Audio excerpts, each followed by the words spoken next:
Forests are not empty. They breathe. They listen.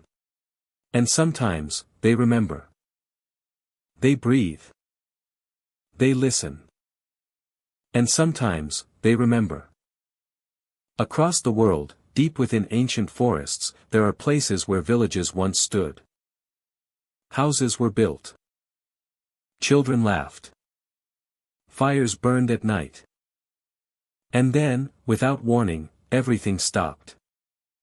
No signs of war. No ruins of battle. No clear explanation.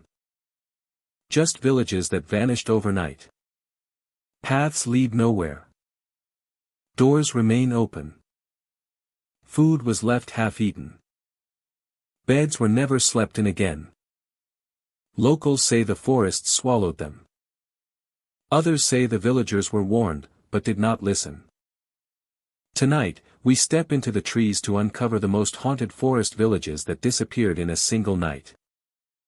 If you woke up and everyone you knew was gone, leaving only silence and watching shadows, would you stay and search for answers, or would you run before the forest noticed you were still there? Hello, my dear friend.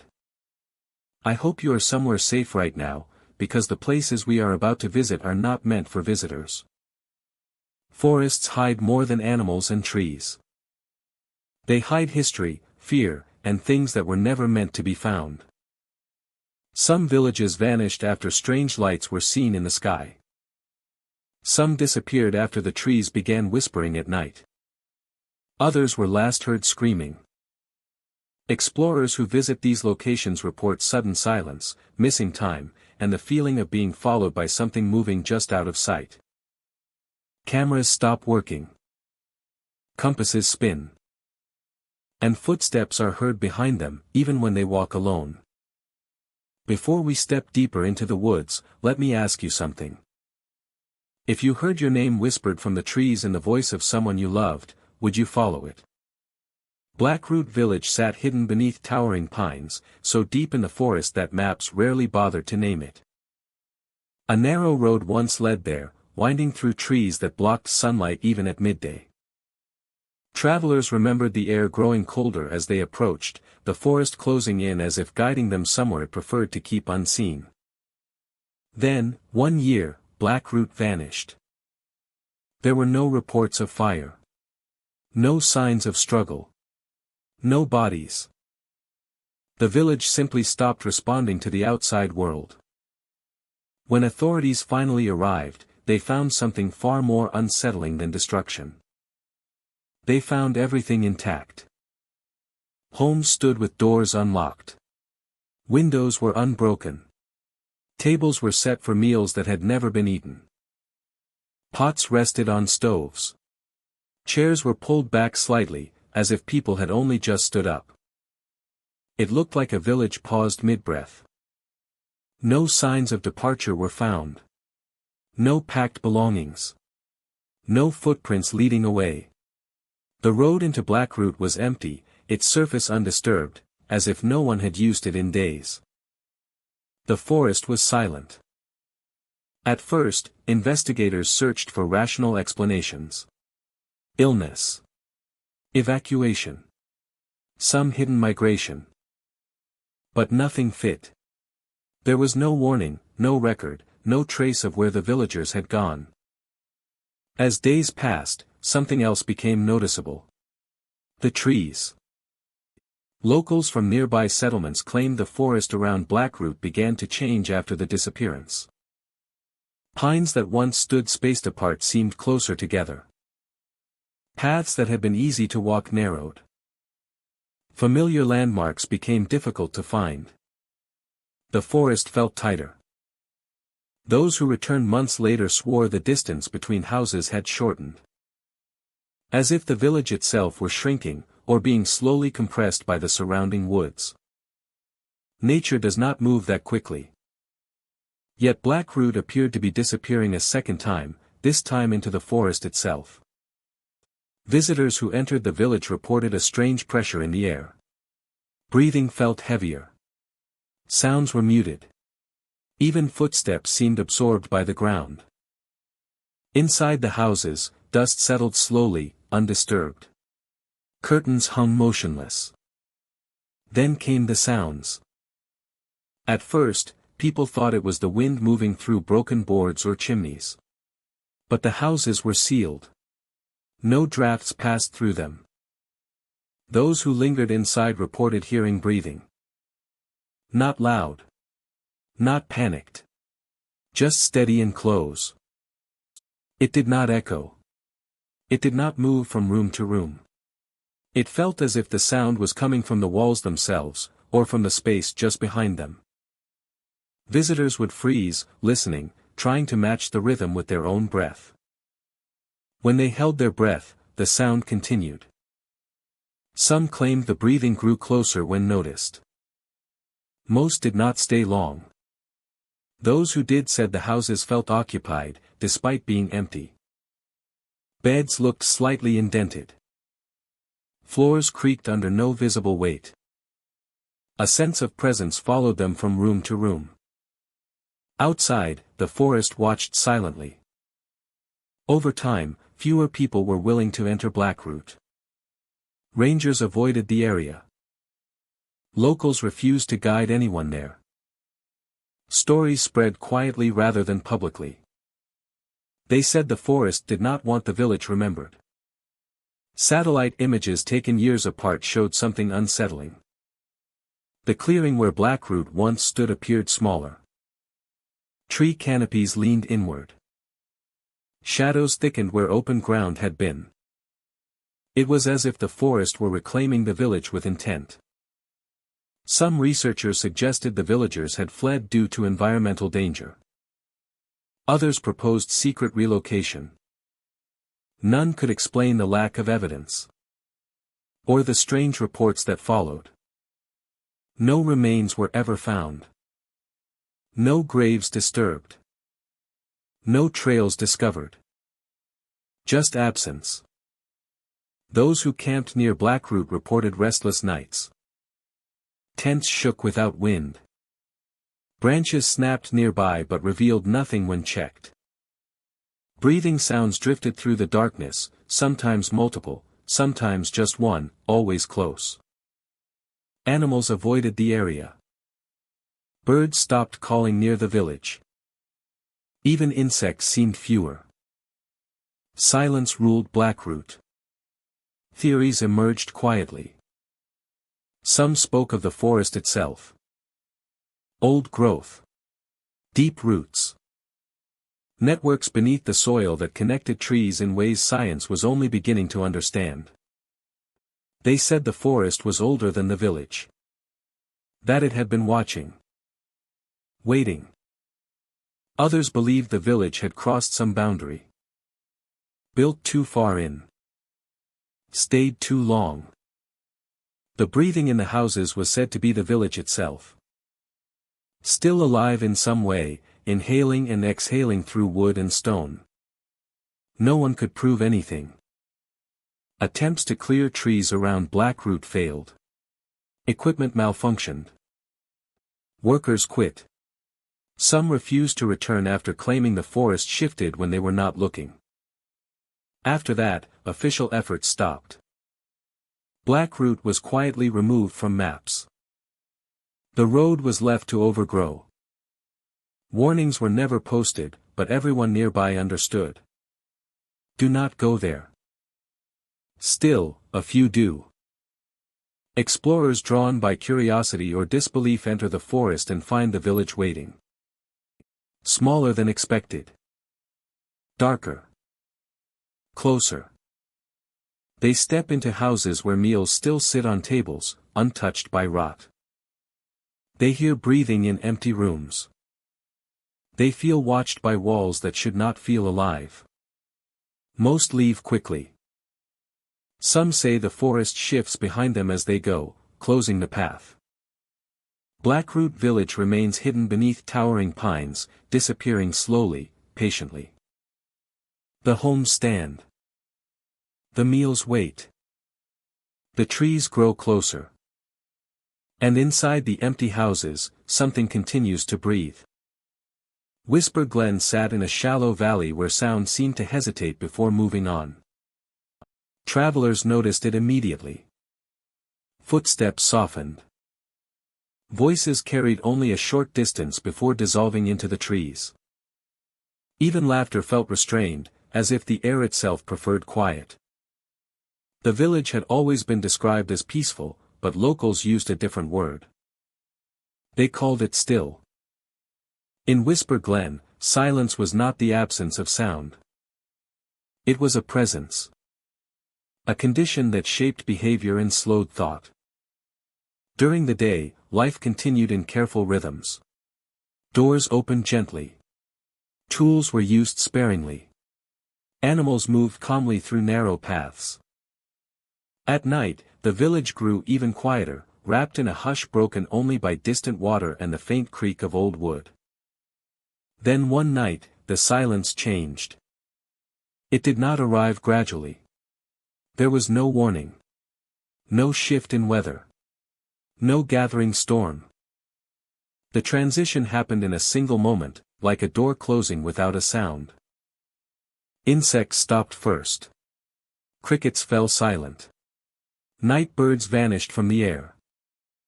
Leaves froze on branches, unmoved by wind that no longer existed. Even the stream at the edge of the village seemed to pause, its familiar murmur reduced to nothing. The silence became absolute. Residents stepped outside, confused by the sudden emptiness.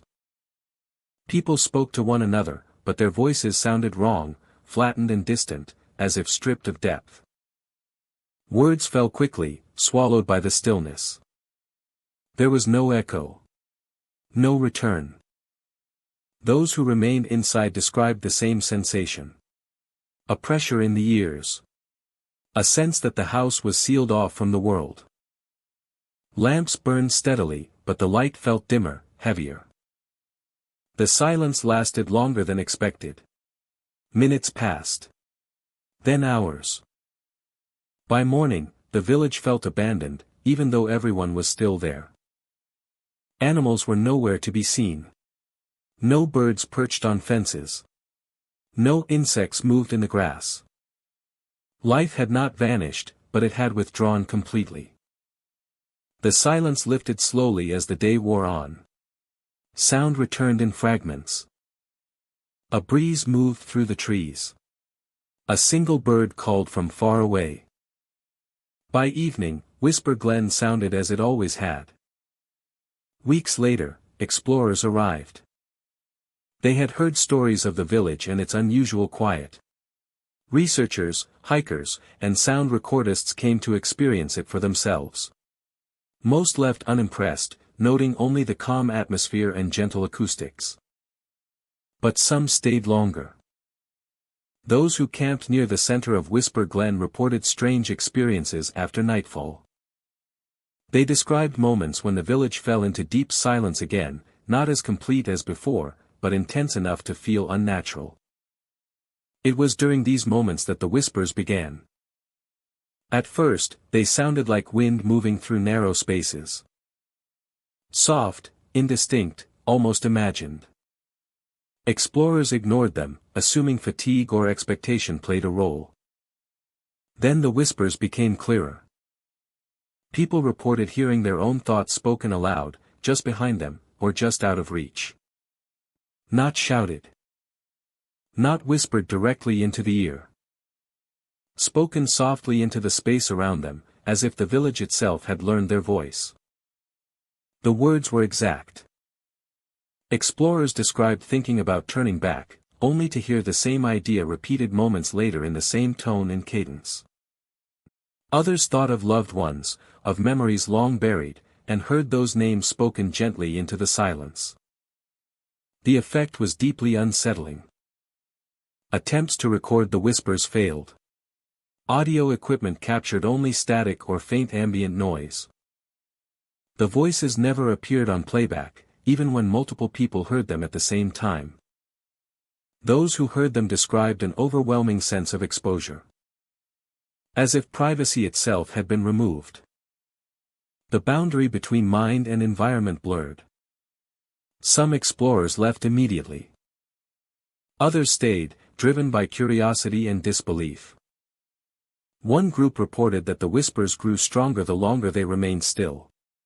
Movement seemed to weaken them. Silence fed them.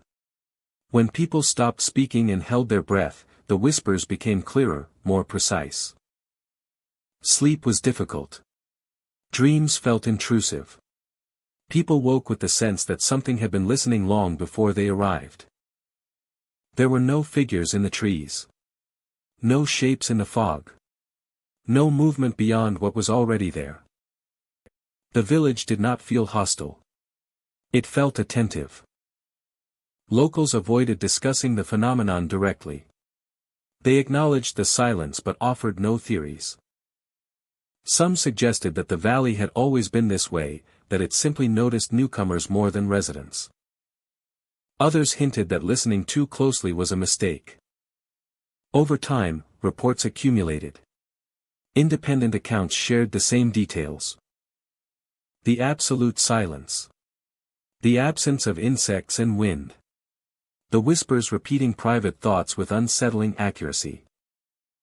Scientific explanations were proposed. Acoustic anomalies. Psychological suggestion. Group influence.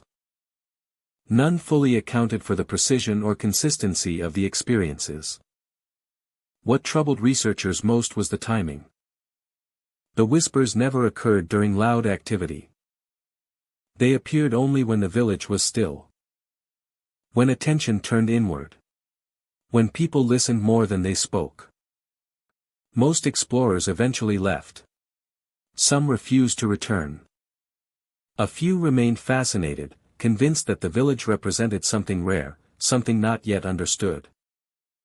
Today, Whisper Glen remains where it has always been. A quiet place. A still place. Visitors still come. Most hear nothing unusual. Life continues softly, carefully. But on certain nights, when the valley holds its breath, the silence deepens again. No insects. No wind. No life.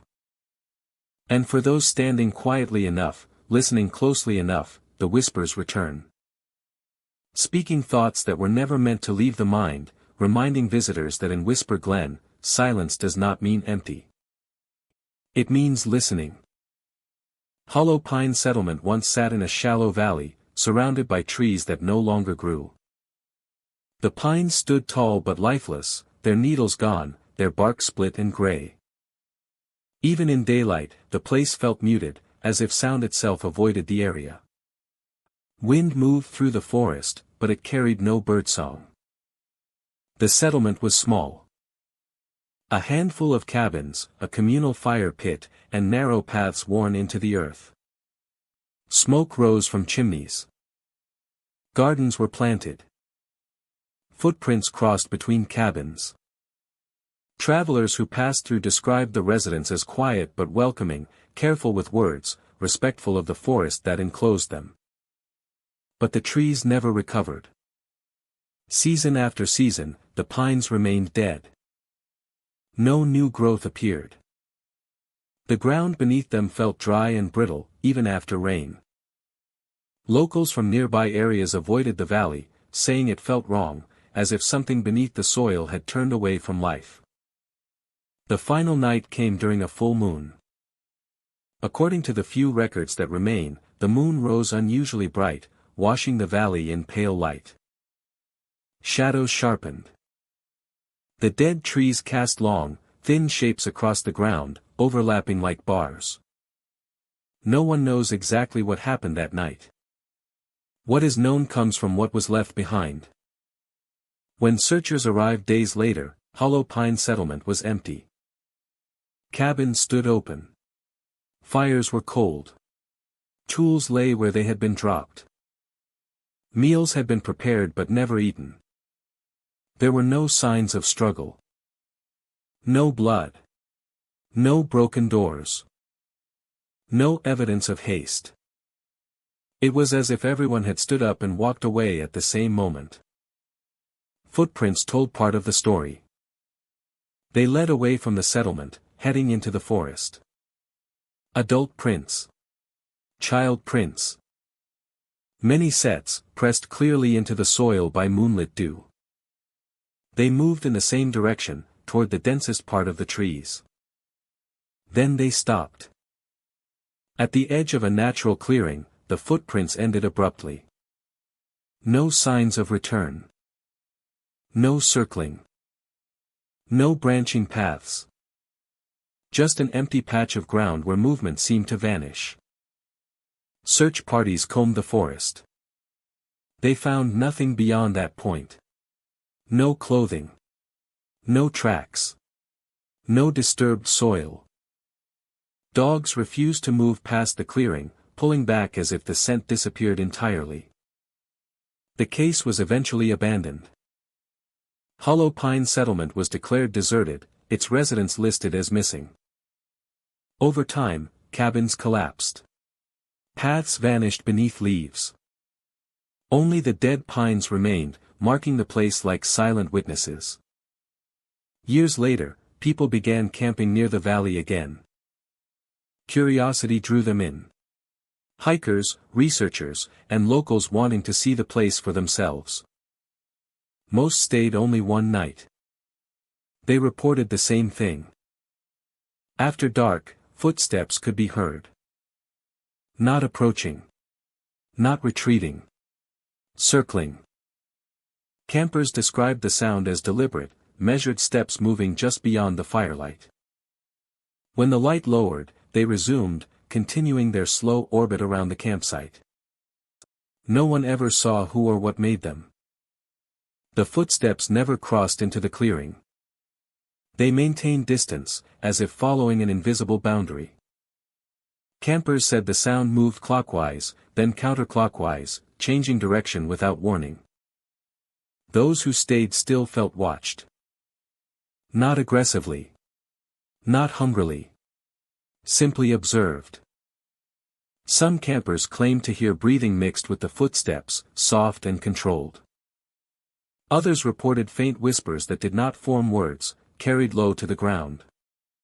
By morning, the forest returned to silence. No tracks appeared around the campsite. No signs of movement. The ground remained undisturbed. The dead pines did not move. Full moon nights became especially feared. Those who camped during a full moon reported the footsteps starting earlier, sometimes before darkness fully settled. The moonlight made the forest too bright to hide movement, yet nothing was visible. On these nights, some campers felt compelled to leave. Those who ignored the feeling described increasing unease, as if staying longer was a mistake that could not be undone. No one has ever camped through a full moon night twice. Theories emerged over time. Some suggested mass hysteria, a shared delusion tied to the story of the missing settlement. Others blamed natural sounds, animals moving in patterns mistaken for intent. But none could explain the footprints. Why they led into the forest and stopped. Why no remains were ever found. Why the dogs lost the trail so completely. The forest around Hollow Pine feels different even now. The air is still. Sound feels absorbed. GPS devices behave erratically. Compasses drift slightly off true north, correcting themselves only when leaving the valley. The dead trees remain unchanged. They do not rot fully. They do not fall easily. Their roots still hold, as if anchored to something deeper than soil. Some believe the settlement did not leave willingly. Others think they followed something, drawn by voices or movement into the forest. A collective decision made under moonlight, calm and unquestioned. There are those who believe the footsteps heard today belong to the settlement itself. Not searching. Not threatening. Circling, as they always did that final night, walking a boundary that no longer exists. The forest has never given them back. Hollow Pine Settlement is no longer marked anywhere official. Yet those who know the area can point to the valley by the dead trees alone. They warn travelers not to camp there. Not because something will attack, but because the forest seems to notice when people stay too long. Footsteps still circle campsites at night. They never cross into the light. And just beyond the clearing where the footprints ended, the ground remains untouched, as if nothing ever returns once it steps past that line. Ashwood Hamlet sits at the edge of a forest that should smell of pine and damp earth. Instead, the air carries a faint scent of smoke, as if something burned recently and never cooled. No ashes on the ground. No scorched trees. No signs of fire. Yet the smell lingers, strongest at dusk, drifting between the trunks and settling low over the empty paths. The hamlet was once small but alive. Stone cottages lined a narrow road. Gardens pressed close to wooden fences. At night, lamps glowed softly behind curtained windows. People knew one another by name, by footstep, by the sound of doors opening at dawn. Then came the storm. Old records describe it as sudden and violent. Wind tore through the forest without warning. Rain fell sideways, driven hard enough to sting skin. Thunder rolled continuously, overlapping itself, as if the sky could not pause for breath. The storm lasted less than an hour. When it ended, Ashwood Hamlet was silent. No bodies were found. No signs of struggle marked the homes. Search parties arrived the next morning. They followed muddy paths into the forest, calling out names that echoed back unanswered. The storm had erased footprints and tracks. The trees stood unmoved, their branches heavy with rain, offering no direction. The forest smelled of smoke even then. Authorities blamed the storm. Panic, they said. People fled into the woods and became lost. The explanation satisfied no one, but there was nothing else to conclude. Over time, Ashwood Hamlet was abandoned officially. The houses were left to weather. The road faded beneath fallen leaves. Years passed. Travelers who wandered too close noticed the smell first. It did not grow stronger near any building. It simply existed everywhere at once, a thin layer of scent that clung to clothes and hair. Campfires would not mask it. Wind did not carry it away. Those who entered the hamlet near sunset began to notice the walls. As light faded, dark marks sometimes appeared on stone and plaster. They formed slowly, as if emerging from beneath the surface. Handprints. Blackened and clear, fingers splayed wide, palms pressed flat. They were child-sized and adult-sized, overlapping in places, clustered near doors and windows. At sunrise, the marks were gone. Investigators returned, then left again. Samples revealed nothing unusual. The walls were clean by day. Cameras left overnight malfunctioned or recorded empty footage. Motion sensors triggered without cause, then fell silent. Locals avoided the area. Stories replaced explanation. Some said the villagers had tried to outrun the storm and failed. Others whispered that the forest had always demanded something in return for shelter. No one stayed long enough to test the truth. Those who did described the same sensations. The air grows heavy as evening approaches. Sound dulls, as if wrapped in cloth. Birds leave early. Insects vanish. Footsteps seem louder than they should, echoing strangely between houses. Inside the cottages, the smell of smoke thickens. It does not sting the eyes or burn the throat. It carries warmth without heat, like memory rather than fire.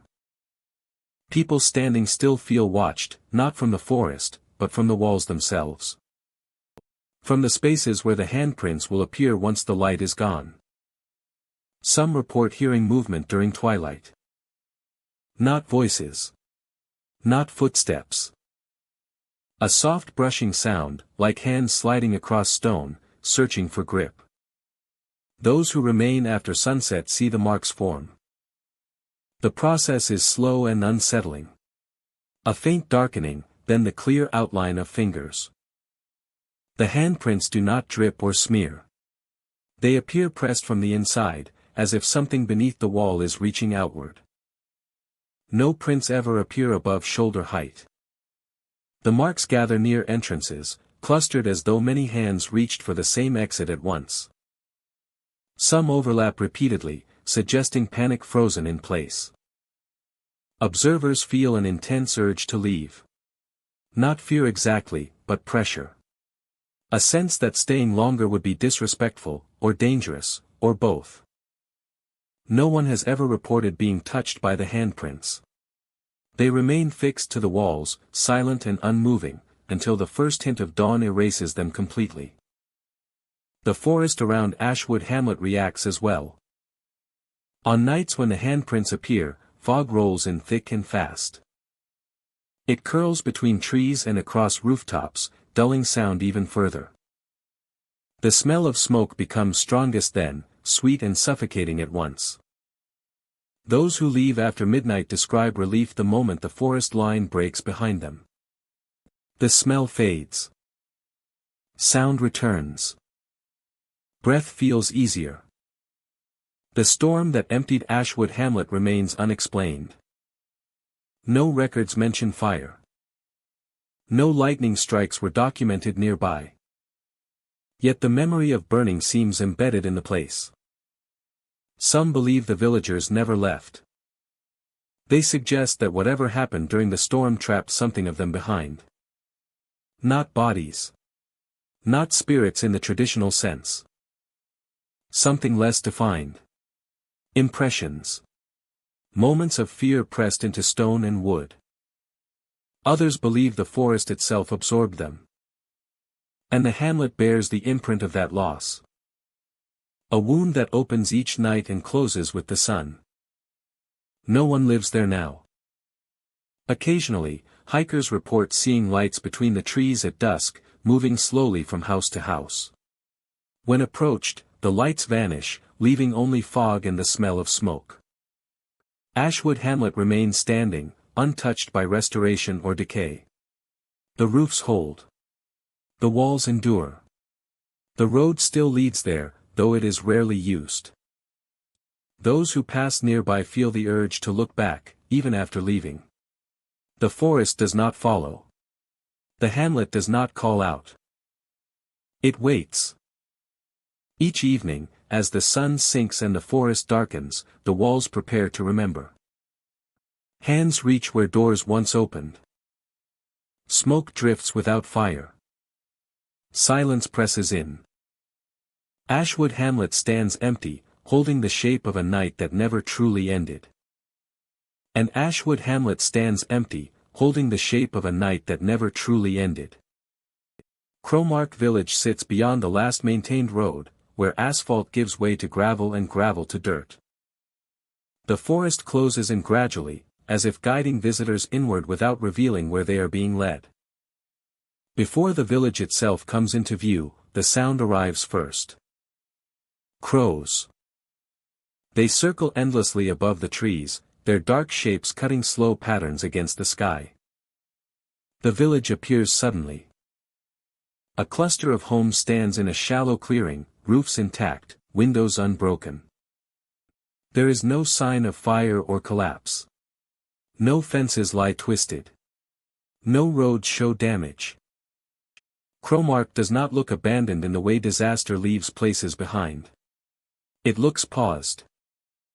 The houses are unlocked. Doors open with a gentle push, hinges moving smoothly, as if used recently. Inside, dust rests lightly on furniture but does not obscure it. Tables are set neatly. Chairs are pushed in. The air smells faintly of old wood and something metallic, like rain held too long. Beds are neatly made. Pillows are placed evenly.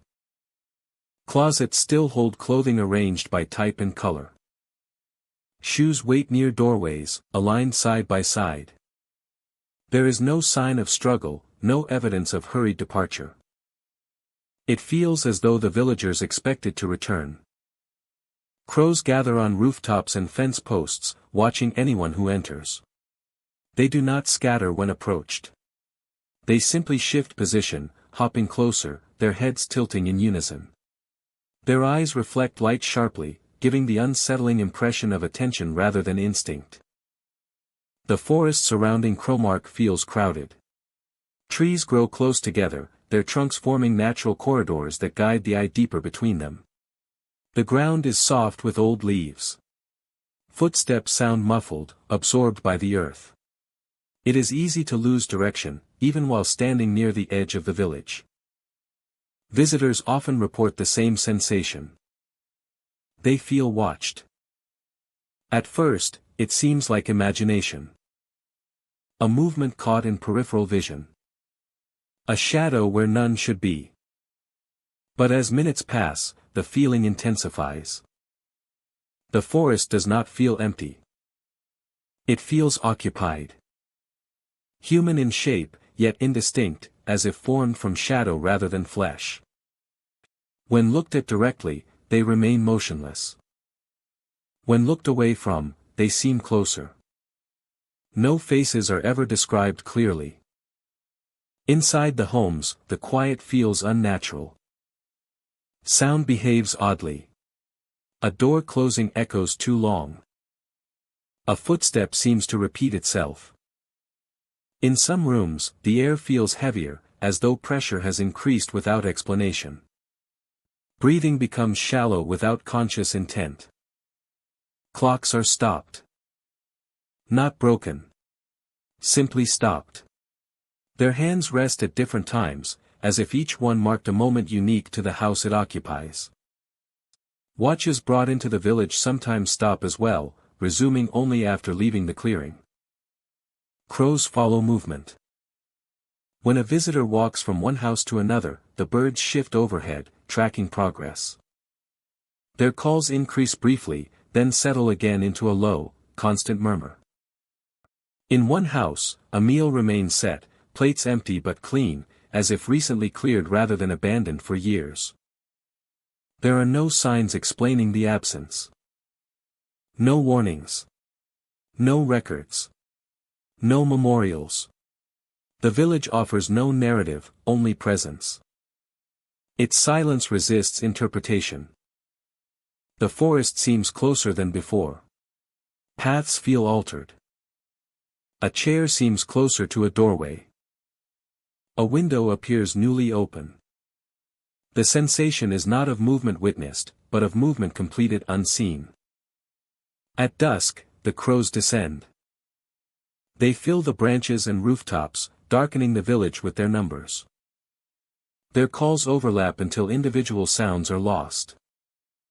The noise becomes a single, living mass that presses against the ears. This is when most visitors leave. Those who hesitate report seeing the villagers more clearly then. Figures standing between trees, closer now, aligned along the forest edge. They do not advance. They do not retreat. They simply watch. Leaving Crowmark does not bring immediate relief. The forest path seems longer on the way out. The sound of crows follows farther than expected. Fading only when the road reappears. Even then, the quiet that replaces it feels incomplete. Some visitors carry the village with them. They dream of unlocked doors and neatly made beds. They hear wings in moments of silence. They feel watched while alone in familiar places, as if Crowmark has extended its boundary. No official record explains the village. No confirmed date marks its abandonment. No cause has been agreed upon. The lack of answers is part of its weight. Crowmark Village does not demand belief. It does not threaten. It does not chase. It waits. The crows continue to gather. The homes remain ready.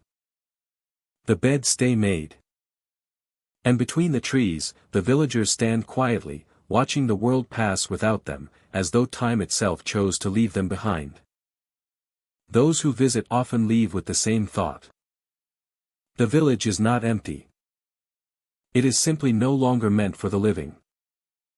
Mornleaf Town lies hidden in a valley where time seems to have stopped. The trees surrounding the settlement are thick and ancient, their branches heavy with leaves that never decay.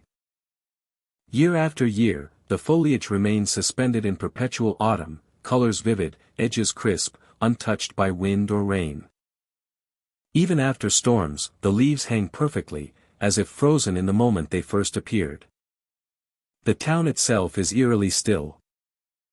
Houses stand as they did decades ago, doors closed, windows intact, porches dusted with leaves that do not crumble.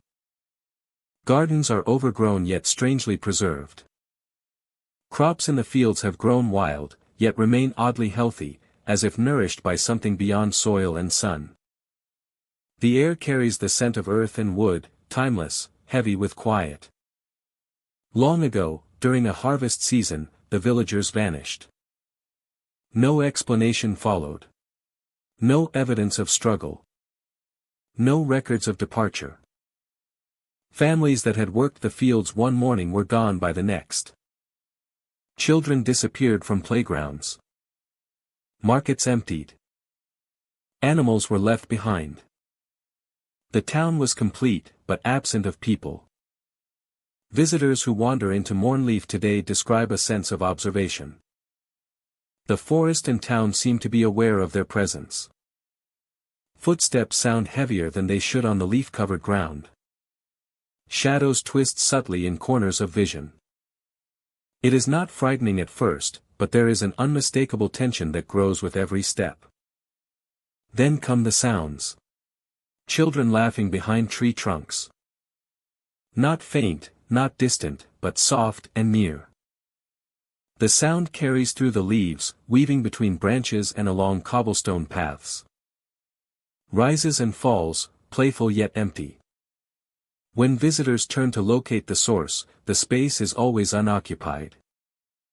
The laughter continues, teasing and familiar, but unattached to any living form. Some explorers report hearing whispers of voices in the wind, faint conversations drifting from the houses themselves. The words are never clear, but they create the impression of daily life continuing in some unseen dimension. Plates are set in kitchens. Chairs are pushed back slightly, as if someone had just stood up.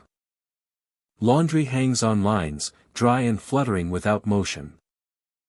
It is as if the town exists simultaneously in presence and absence. Paths through the village loop back on themselves. Trails that should lead to one field suddenly return to the same square. Confusing visitors. The town is compact yet endless. Every step forward feels like stepping deeper into a place removed from ordinary time. The leaves contribute to this strangeness. They rustle in a wind that does not reach them. They reflect light in patterns that seem deliberate, shadows moving where nothing else does.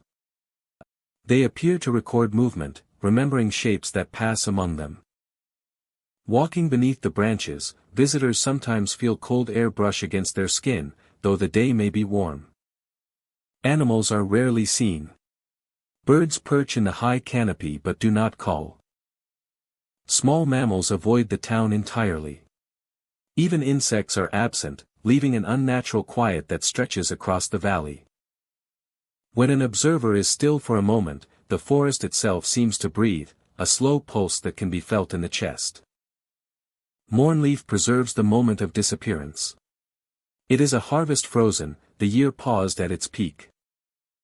People vanished, but life, objects, and landscape remain in uncanny perfection. Every detail is intact, from the wooden shutters to the moss on stone paths. Time does not erode. Decay is absent. Those who enter the village often feel a pull toward the houses. Doors call with a strange weight, inviting observation. Windows glow faintly with reflections of unseen interiors. Some claim to see figures moving behind the glass.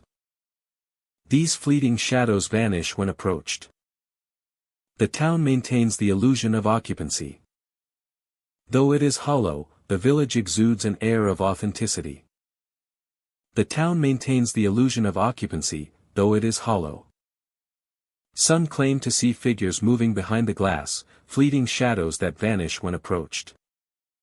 The village maintains the illusion of occupancy, though it is hollow. The village is a testament to the power of time's absence. A sense of unease settles over the onlooker. The laughter and sounds persist, particularly near the oldest buildings, where the largest trees arch over streets like guardians. Children's voices echo, sometimes answering each other across alleys, playing games invisible to anyone watching. No footsteps accompany the sounds, no shadows are cast, yet the spatial orientation of the laughter suggests movement and presence. Some visitors leave offerings, small objects placed on porches or windowsills. Candles, stones, trinkets. When they return days later, the objects remain untouched, yet some are slightly shifted, as if observed by an invisible hand. Despite its strangeness, Mornleaf is not malevolent.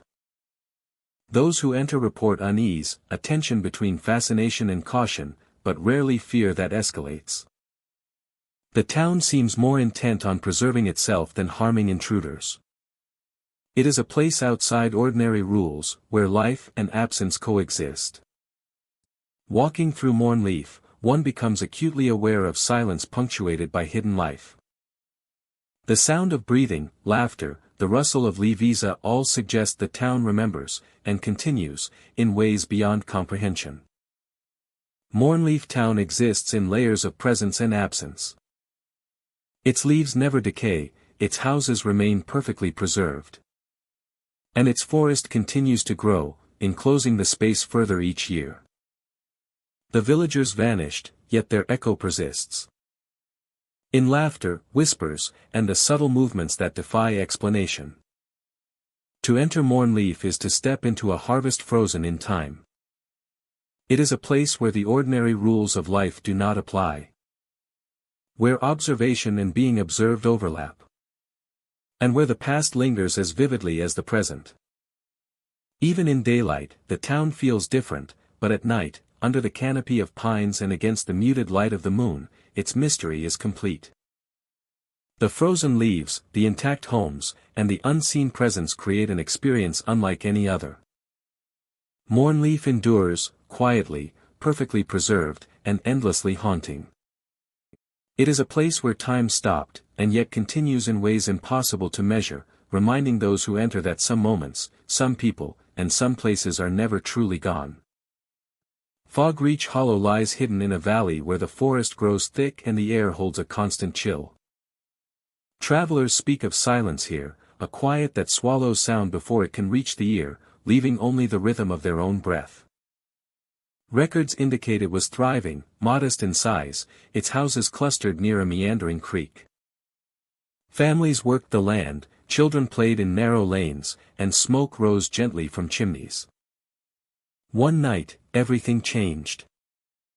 By morning, the streets were empty, the houses abandoned, and no trace remained. It was as if the village had been erased in the night, swallowed entirely by the fog that had hovered at the edges for centuries. Explorers who enter Fogreach Hollow today report disorientation almost immediately. The fog clings to clothing and hair, blurring shapes into shadows. Trails vanish within a few steps. The forest seems to bend in impossible directions, creating paths that appear and disappear with equal suddenness. Sound behaves strangely. Footsteps echo at different intervals. And distant movements are muffled to the point of near silence. Among the strangest reports are the lanterns. They appear deep within the woods, dim points of light that sway as if moved by an invisible hand. Those who encounter them describe the lights as gentle, not harsh or threatening, yet impossible to ignore. They draw the eye forward, deeper into the hollow, and a sense of being watched accompanies the movement. The lanterns never approach, yet their presence is persistent, inviting, compelling. Many explorers have followed these lights, stepping cautiously along the hidden paths they seem to illuminate. As they progress, the forest grows denser. Trees tower overhead, branches intertwining to form a natural archway that blocks the sky entirely. Shadows stretch unnaturally, creating the impression that movement occurs where none exists. The lanterns move just ahead, guiding, teasing, maintaining a careful distance that ensures the pursuit continues without end. Some report hearing faint voices in the fog, too soft to distinguish but unmistakably human in cadence. The whispers seem to echo personal thoughts, reflecting fears or questions aloud. Others experience a sensation of weight pressing against the chest, as though the air itself is aware of their presence and responding. It is both unnerving and mesmerizing, a sensory pull that compels movement even as the rational mind urges retreat. Despite the allure, those who venture far enough rarely find a conclusion. The lanterns vanish without warning, leaving explorers in a deeper section of the forest, surrounded by the same dense fog and unyielding silence. Returning to familiar trails can take hours, even when one has memorized every landmark. Trees seem to shift slightly, familiar shapes no longer reliable. And the forest appears alive in subtle, unexplainable ways. Physical sensations are heightened in Fog Reach Hollow. Temperature drops sharply without discernible cause. And dampness clings to skin, making warmth impossible to retain. The air carries a faint scent of earth and decay. Yet also hints of smoke, as though old hearths still burn somewhere beyond reach. Explorers often feel disoriented in time, unable to judge how long they have been moving through the mist. Moments stretch into what feels like hours, then collapse into seconds once they glimpse the edge of the hollow or the final light of a lantern. Then collapse into seconds once they glimpse the edge of the hollow or the final light of a lantern. Or the final light of a lantern. Wildlife is absent in the deepest parts of the hollow. Birds and insects vanish entirely, leaving only the occasional rustle of unseen creatures or the creak of old branches. Leaving only the occasional rustle of unseen creatures or the creak of old branches. Or the creak of old branches. The absence of life amplifies the effect of the fog and lanterns, creating a liminal space where reality feels suspended. Creating a liminal space where reality feels suspended. It is as if the hollow exists in two layers simultaneously, one that can be traversed and one that observes without interference. One that can be traversed and one that observes without interference. And one that observes without interference. Accounts from multiple explorers converge on the same patterns. The lanterns appear only after darkness and fog settle. They respond subtly to the presence of humans, guiding movement rather than forcing it. The silence intensifies at the edges of the lights. Attempts to record the phenomenon with cameras or audio devices frequently fail. Images blur, sounds vanish, and instruments show only the ambient hum of the forest. Some believe that Fog Reach Hollow is a threshold between the present and the memory of the vanished village. Theories abound about the nature of Fog Reach Hollow, a place where the fabric of reality seems to be torn apart. The lanterns may be echoes of past residents. Guardians of the space where life once thrived. Others consider it a natural anomaly. A result of the dense forest, shifting air currents, and optical distortions caused by the persistent fog. The lights may appear to beckon those who hesitate. Or vanish when pursuit grows impatient. Explorers who spend extended periods inside report changes in awareness. Thoughts become sharper yet intrusive. Imagination blurs with perception. And the forest seems to respond to intent. The lights may appear to beckon those who hesitate. Or vanish when pursuit grows impatient. It is a delicate balance, a rhythm that rewards careful observation and punishes recklessness. When visitors finally emerge from Fog Reach Hollow, the ordinary world seems harsh and noisy by contrast. Sounds return abruptly, and light feels bright and intrusive. Yet the memory of the forest, the lanterns, and the unyielding fog lingers. It is not only visual, it is sensory, emotional, and deeply imprinted on those who have experienced it. Fogreach Hollow remains unchanged, a place where the village disappeared in a single night and where the mist never lifts. The lanterns continue their silent guidance, the fog maintains its eternal presence. And explorers return to tell stories that are part memory, part warning, and part wonder. The forest is alive with history, echoing absence and the unseen. It exists as a space where silence carries weight, where light moves with intention.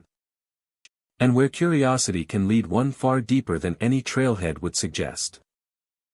Those who enter Fogreach Hollow learn that some paths are not meant to be mapped. And some lights are meant only to guide, never to reveal.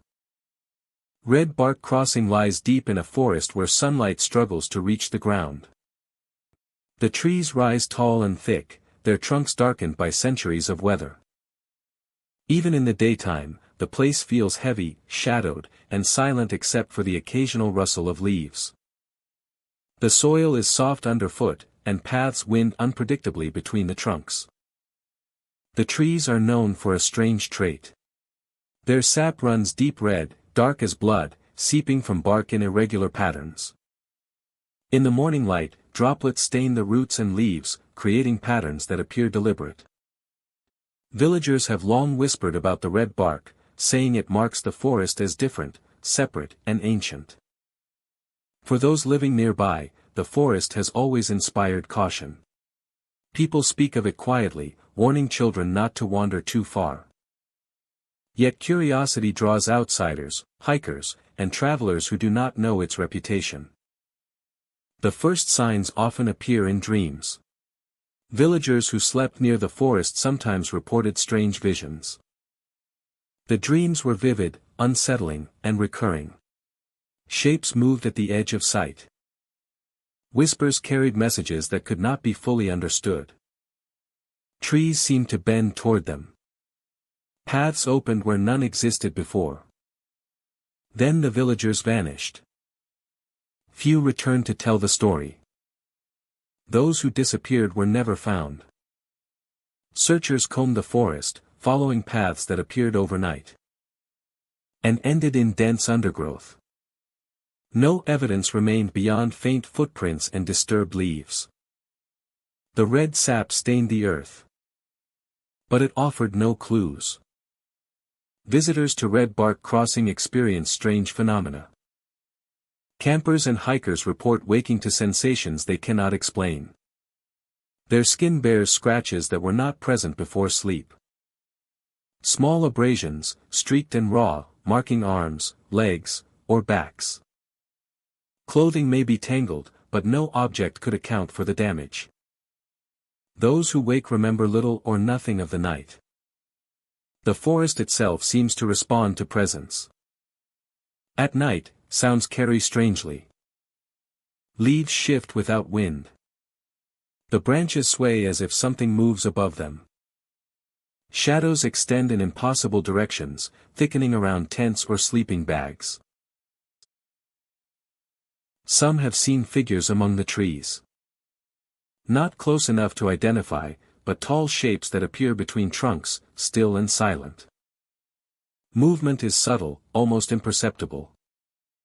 They vanish when approached directly, leaving only the swaying branches and the soft glow of moonlight through the canopy. Red sap sometimes forms new patterns overnight. Travelers wake to find drops along their path, connecting trees with lines that were not there before. Some interpret it as warnings. Others see it as guides, pointing deeper into the forest. Following the patterns often leads to disorientation, and many report that familiar trails seem to vanish. Even in daylight, the crossing feels altered. Sounds are muted or amplified inconsistently. Light bends strangely between trees. The air is thick and smells of earth and resin, but occasionally carries a metallic tang. Travelers report a sense of anticipation, as if the forest itself waits. People have attempted to document their experiences. Photographs sometimes capture faint glows or shapes in peripheral vision. Recordings pick up indistinct noises that vanish on playback. Instruments fail sporadically, as if the forest interferes. Despite evidence, understanding remains elusive. Local lore shapes expectation. Stories tell of spirits or guardians tied to the red bark. Warnings are passed down about wandering after dark. Curiosity is tempered with fear. Some residents avoid the crossing entirely, citing dreams and disappearances as reason enough. Yet outsiders continue to explore. They arrive seeking the unknown, drawn by the mystery. Many leave with only fragments of memory, scratches, or photographs. Some never speak of what they experienced. The crossing has a way of imprinting itself subtly, quietly, and persistently. Time itself seems distorted within red bark crossing. Hours can feel like minutes. Paths loop unexpectedly. Sounds arrive out of sequence. Those who camp often wake disoriented, unsure how long they have slept or traveled. Sleep carries intensity, leaving impressions that are vivid and incomplete. The scratches on skin are never explained. They appear without warning, with patterns that sometimes resemble claw marks, other times simple abrasions. Healing is normal, but the memory of sensation lingers. Some feel a subtle pressure along the spine or limbs as if contact occurred without sight. The red sap seems to mark presence. Travelers note fresh streaks near where scratches appear. It stains the ground and foliage, dark and wet. Touching it leaves faint residue, but it dries quickly. Some believe it is a warning, others see it as a signature of whatever watches the forest. Repeated visits do not always produce the same experiences. Some campers report nothing unusual. Others encounter every phenomenon described: dreams, scratches, figures, and sap patterns. The forest appears selective, aware, and deliberate in its interactions. Red bark crossing is both location and experience. It challenges perception, memory, and expectation. The forest seems to hold time in layers, blending past and present, dream and waking. Those who enter become part of the forest's narrative, however briefly. Despite the danger and mystery, people continue to cross. Drawn by stories, curiosity, or the thrill of the unknown. Each night carries risk, each crossing uncertainty. Some return transformed, carrying sensations that cannot be easily explained. The trees bleed red sap. Dreams unsettle. Figures vanish. Scratches remain. Red bark crossing endures as a place apart. A forest that remembers. A path that changes. A presence that observes. Travelers who enter may leave whole, or they may leave marked. Either way, the crossing leaves its imprint, quiet and body alike. The forest of Elderwood stretches beyond memory, older than any recorded history. Towering trees with trunks gnarled and wide create a canopy so dense that sunlight reaches the forest floor only in scattered beams. Moss and lichen cover stones, and the air carries the weight of centuries, thick with the scent of damp earth and decay.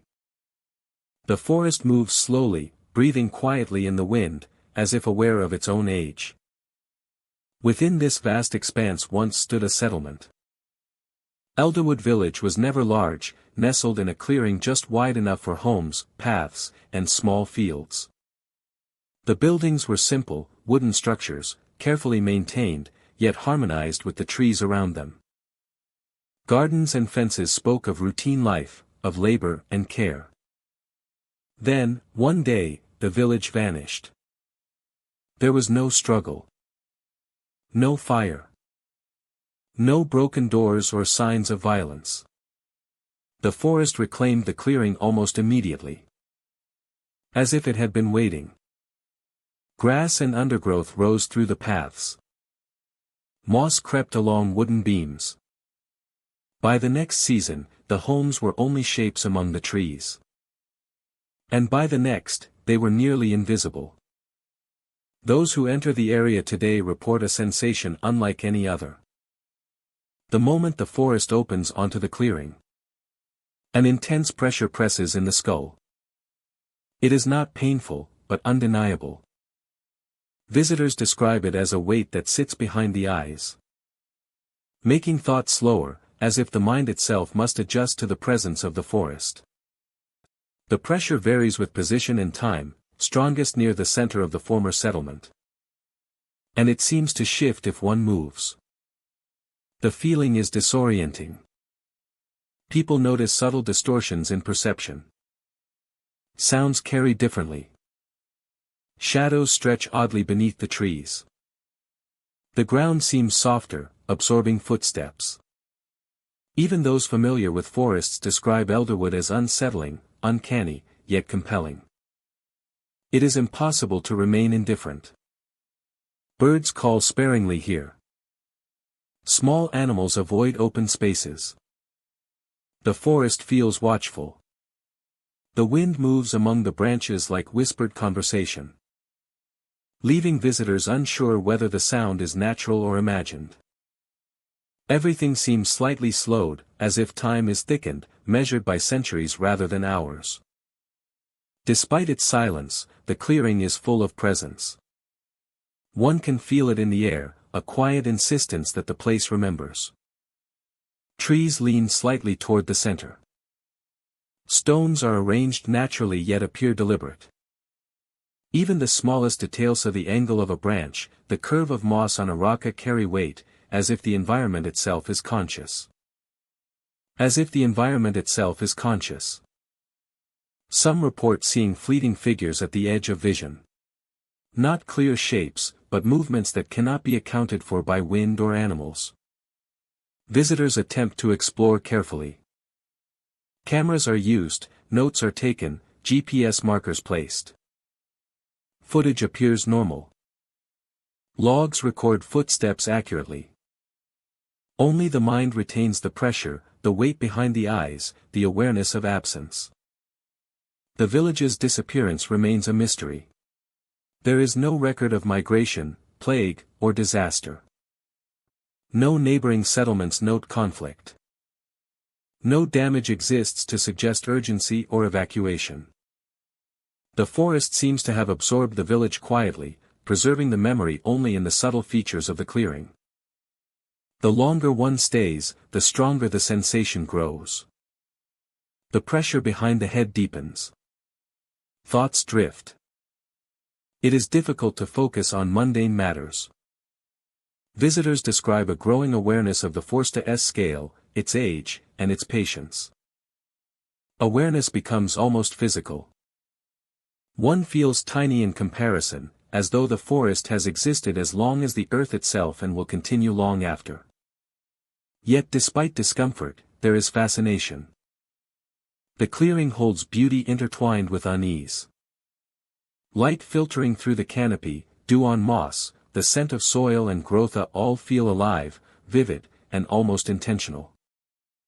The forest encourages observation, patience, and reflection, rewarding those who move slowly, respect boundaries, and notice details others might miss. Elderwood settlement remains part of the forest's memory. Even though no human life occupies it, the clearing is alive in other ways. Patterns in the undergrowth hint at pathways. Stones suggest foundations. Small depressions mark gardens. Moss grows where fences once stood. Everything exists in impression rather than substance. Returning from the clearing, visitors note the sudden relief of normal air. The weight in the head dissipates. Shadows return to expected angles. Sounds resume familiar distances. Yet the memory lingers of the pressure, the presence, the sense of observing and being observed simultaneously. Elderwood Village vanished without explanation. But it has left its mark. The forest holds it in quiet reverence. A ghost of human life preserved in absence. A testament to both the fragility and persistence of memory. Those who enter carry it with them afterward. A weight of centuries pressed lightly on the mind. A reminder that some places remain alive even when empty. Even when empty. A testament to both the fragility and persistence of memory. Those who enter carry it with them afterward. A weight of centuries pressed lightly on the mind. A reminder that some places remain alive even when empty. Even when empty. A testament to both the fragility and persistence of memory. Those who enter carry it with them afterward. A weight of centuries pressed lightly on the mind. A reminder that some places remain alive even when empty. Even when empty. A testament to both the fragility and persistence of memory. The forest continues, older than the oldest trees in memory, endless in its reach, and patient beyond reckoning. Elderwood settlement exists in that tension, between presence and absence, history and eternity, silence and awareness, waiting for anyone willing to step quietly into its shadow. Stillwater Forest Village lies hidden deep within thick stands of pine and oak, where the river winds in lazy curves through moss-covered banks. During the day, sunlight glints on the water, and the village appears as any small settlement might, with modest homes and overgrown gardens. The air carries the scent of damp earth and fallen leaves. Life should be measured in the ordinary rhythm of river and forest. But something changed one night. The river stopped flowing. Not gradually, not with warning. One evening, the current simply ceased. And the surface became mirror-like, still to an impossible degree. The usual ripple of fish or wind disappeared. Only the faint reflection of trees and sky remained. The sound of water flowing, which had defined the village for generations, vanished. Visitors report the stillness as unnatural. It is not quiet in the conventional sense. The forest whispers with wind and rustling leaves, but the river offers no sound of movement. It is the absence that is striking. Water stretches across the banks without pulse, without motion, as if time itself has slowed in that place. Then there are other sounds. Splashes rise from beneath the surface, occasional and irregular. The village itself bears no signs of life. Homes stand with doors closed, windows reflecting the still water outside. Gardens are overgrown, but untouched by human hands for years. There is no smoke from chimneys, no voices calling from yards. The village seems paused, waiting, as if everyone had stepped out of time. Yet the sense of presence is undeniable. Observers feel watched while standing on the banks. Shadows linger between trees, and movements at the edges of vision suggest figures that do not belong to the forest. When turned to directly, nothing is there. When looked away from, something seems closer. The river, however, remains central. Its stillness dominates perception. Even birds flying overhead pause longer than usual near its surface, landing quietly, as if acknowledging a change in the flow of life itself. Fish, if any remain, do not break the surface. The water reflects sky and trees, but the reflection seems thinner, like a veil barely holding the world above it. Sounds beneath the river unsettle those who listen. A soft splash echoes across the bank. A brief ripple distorts the reflection of a tree. The water returns to calm as if nothing happened. People report hearing movement and patterns, sometimes matching their own steps along the edge, as though the river responds to human presence. The forest around the village is dense and absorbing. Footsteps are muffled in layers of moss and leaf litter. Shadows stretch across narrow paths. Every glance into the woods carries the risk of seeing something fleeting, just beyond perception, something that seems humanoid but cannot be identified. Hours can pass with no apparent movement along the river. The sun may begin to lower in the sky before a visitor notices that an entire afternoon has gone by. The stillness encourages a kind of attentiveness, forcing observers to notice details that would normally escape attention: of the subtle shift of light on water, the barely audible tap beneath the surface, the movement of birds far overhead. Local legends speak of the night the river stopped. Stories describe villagers vanishing suddenly, leaving homes neat and undisturbed, as though they simply stepped out and never returned. Some claim the river's current was their last tether to the world, and when it froze, they were taken into its depths or drawn elsewhere. There is no evidence for these accounts, only collective memory and unease. The river reflects more than the forest. Each tree appears doubled in the water. Each cloud seems to hang lower. Ripples from underwater movement distort the reflection in ways that feel deliberate, as if something unseen is aware of observers and reacts to them. The mirror surface amplifies both beauty and unease. The night is when the village and river are most unsettling. Moonlight glimmers across the water, highlighting the slightest disturbance. Shadows lengthen, the splashes beneath the surface become sharper, and the sense of being watched grows more intense. The forest itself feels attentive, echoing the tension in the water. Those who venture close to the banks report a magnetic pull. It is not a physical force, but a sensation of being drawn toward the water, toward the unexplained movement beneath. Some step back quickly, unsettled by the instinct to move closer. Others freeze, listening to the irregular splashes that suggest life in the stillness. Stillwater Forest Village remains abandoned. Homes remain intact, beds neatly made, gardens overgrown but organized. The river remains perfectly still, save for occasional disturbances beneath the surface. The forest stands guard, dense and shadowed, carrying the weight of years without human life. Yet the place feels full. There is a presence that occupies the village and river without revealing itself. Visitors leave with the sense that they were not alone, that the water, the forest, and the structures themselves remember the people who vanished, and perhaps, who have never truly left. Time passes differently in this place. A crossing of the river, a walk through the village, or a pause on the bank feels longer than it should. Hours stretch and compress, shadows linger, and the water reflects not only the sky but the feeling of something paused in motion. Stillwater Forest Village endures as a mystery. It is a place where the river waits. Where movement below the surface suggests hidden life. And where the forest holds the memory of those who once lived there. Visitors may come and go. But the still water. The splashes beneath. And the silent observation from between the trees remain. Marking the village as a place that refuses to be fully explained. Gravefern Village lies deep within a forest where light barely touches the ground. The trees are ancient, their branches intertwining overhead, and ferns grow thick across the forest floor.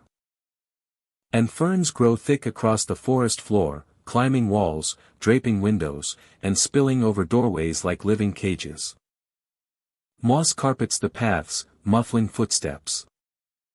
Every corner of the village seems overgrown, yet strangely preserved, as if the forest itself is holding its breath. Long ago, the villagers vanished. It was said that burial rituals went wrong. Though no one outside the forest could explain precisely how. Graves remained, mounds of earth overgrown but intact, the markers weathered yet standing. Temples, shrines, and homes were abandoned suddenly, as if the people had stepped out for a moment and never returned. Plates sat on tables. Chairs were pulled back slightly. Fires had gone cold. The village felt paused mid-breath. The ferns are everywhere, crawling over doorways and windows. And their roots dig into the walls like fingers.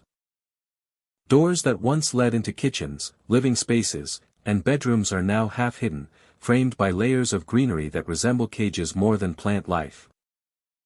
To enter a house is to push through the living forest itself, to step past a threshold that has been overtaken by growth and stillness. Visitors speak of shadows in the woods. They appear in peripheral vision, kneeling among the trees or crouched near the graves. They do not move in the way people move, yet their posture is human. Sometimes they vanish when approached. Sometimes they remain, still, silent, and watchful. There is no face to these shadows, only a presence, and the sensation of being observed is immediate and intense. The forest around grave fern is thick and quiet.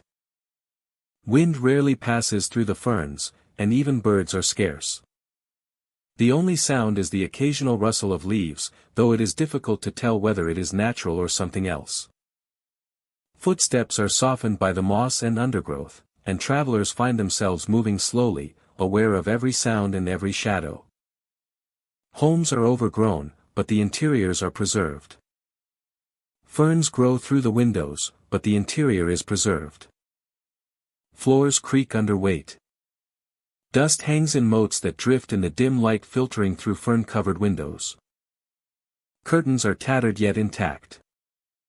Objects remain where they were left, yet there is a sense of subtle movement, as if the village itself remembers the people who once walked its streets. Some visitors swear they feel a brush against their ankles, a movement in the corner of a room, or a presence beside them, though the space is empty. The graves are the most unsettling. Mounds of earth rise among the ferns. Markers are weathered, etched names barely legible, but the rows are meticulous. The rituals performed here long ago seem to have left a residue in the land itself. Shadows appear kneeling near these graves, sometimes alone, sometimes in pairs, their forms still and deliberate. They do not approach, but their focus is unmistakable. The village is isolated. Roads are overgrown, nearly invisible from a distance. Entering grave fern feels like crossing into another dimension, where the boundaries of the forest and the village blur.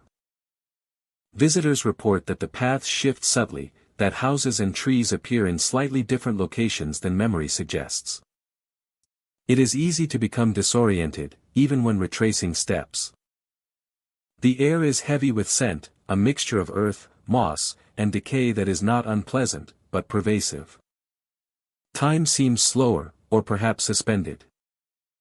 Travelers find that minutes stretch into hours, though the sun has barely shifted. Shadows grow longer than they should. Sounds arrive delayed and distorted, as if filtered through layers of forest and memory. Despite the eerie quiet, the village is not lifeless. Life exists, but in ways unexpected. Ferns continue to grow rapidly, reclaiming space each night. Birds rarely visit, yet their calls are sometimes heard faintly, distant, and disconnected from any visible source. Some say the forest itself is alive with intention, that it is aware of trespassers, that it watches and records. Visitors often experience sensations of being followed. A rustle in the ferns. A fleeting shadow near the graves. Childrena's laughter, soft and distant, drifting through the trees. The sound is playful yet hollow, echoing in the empty streets and forest alike. No child is seen. The laughter continues, sometimes responding to movement, sometimes appearing without cause. The village's atmosphere is suffused with memory. Every object, every path, every shadow seems tied to the past. The rituals that went wrong long ago have left traces that persist in space and perception. There is no visible explanation, yet the patterns repeat for those who enter repeatedly. Gravefern Village is a place where boundaries between forest and settlement, past and present, life and absence, feel blurred. Ferns cover thresholds, creating cages of green. Shadows kneel silently among trees and graves. Laughter carries across the streets where no one remains. Exploring the village is a slow, careful endeavor. The forest resists haste. Paths require attention. Movement demands awareness. Yet for those who enter, the experience is unforgettable. Blackened ferns, preserved interiors, kneeling shadows, and whispers of children create a place that is haunting and mysterious. Preserved in a state between life and disappearance. Grave fern endures, quietly, hidden beneath towering pines. Reminding all who approach that some rituals have consequences that echo across time. Shaping the land and the memory of those who once walked there. Thornvale sits hidden in a dense forest where paths are tangled with brambles that claw at clothing and skin. The air is heavy, thick with the scent of earth and decay. Even in daylight, the village feels enclosed, walled by thorns that seem to grow with deliberate purpose, blocking every route in and out. No one remembers the villagers leaving. Historical records offer no explanation. Old maps show streets and houses, but modern explorers find only empty foundations. Doors remain where they once were, yet no footprints cross the threshold.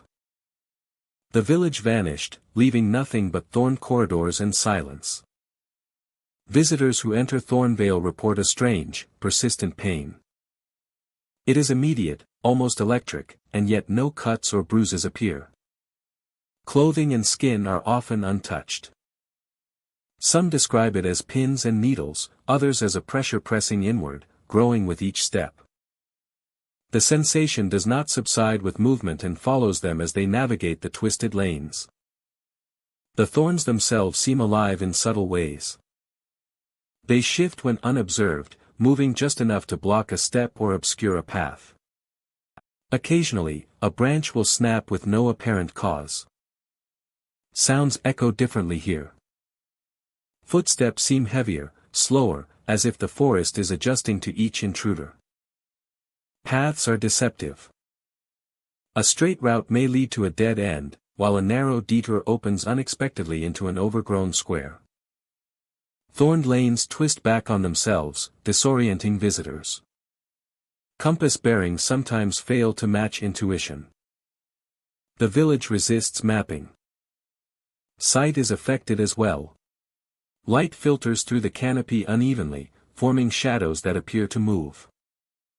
Shapes in the periphery suggest movement, but when looked at directly, they vanish. The mind struggles to distinguish between natural growth and something more deliberate, something observing. Silence dominates the village. No animals, no insects, not even the wind seems to pass freely. This stillness amplifies the sensation of pain, making it sharper, more tangible. Some explorers report the feeling intensifying near certain houses or lanes, as if specific areas hold a charge. Explorers note an unsettling pattern. When the pain reaches its peak, some feel a presence just beyond awareness. Not a figure, not a shadow, but an attention focused on them. Movement of the thorns or subtle changes in light follow these moments. The sensation of being watched grows, heightening unease. The village itself seems to remember, or perhaps enforce, its absence. No signs of recent habitation. No tools, no objects, no footprints. Minutes may stretch endlessly while exploring, only to collapse suddenly when one reaches a clearing. Shadows maintain the same angles, as if the sun itself refuses to move properly over the village. Some report hearing faint whispers carried through the thorns. Indistinct, almost linguistic, they echo thoughts already in the mind. These are not commands or threats, but subtle repetitions, reinforcing the feeling that Thornvale observes every action and reaction. Navigation is difficult. Even experienced explorers find themselves retracing steps without realizing it. Thorn-covered lanes loop in impossible ways. Familiar points disappear behind new growth. Maps fail to capture the configuration accurately.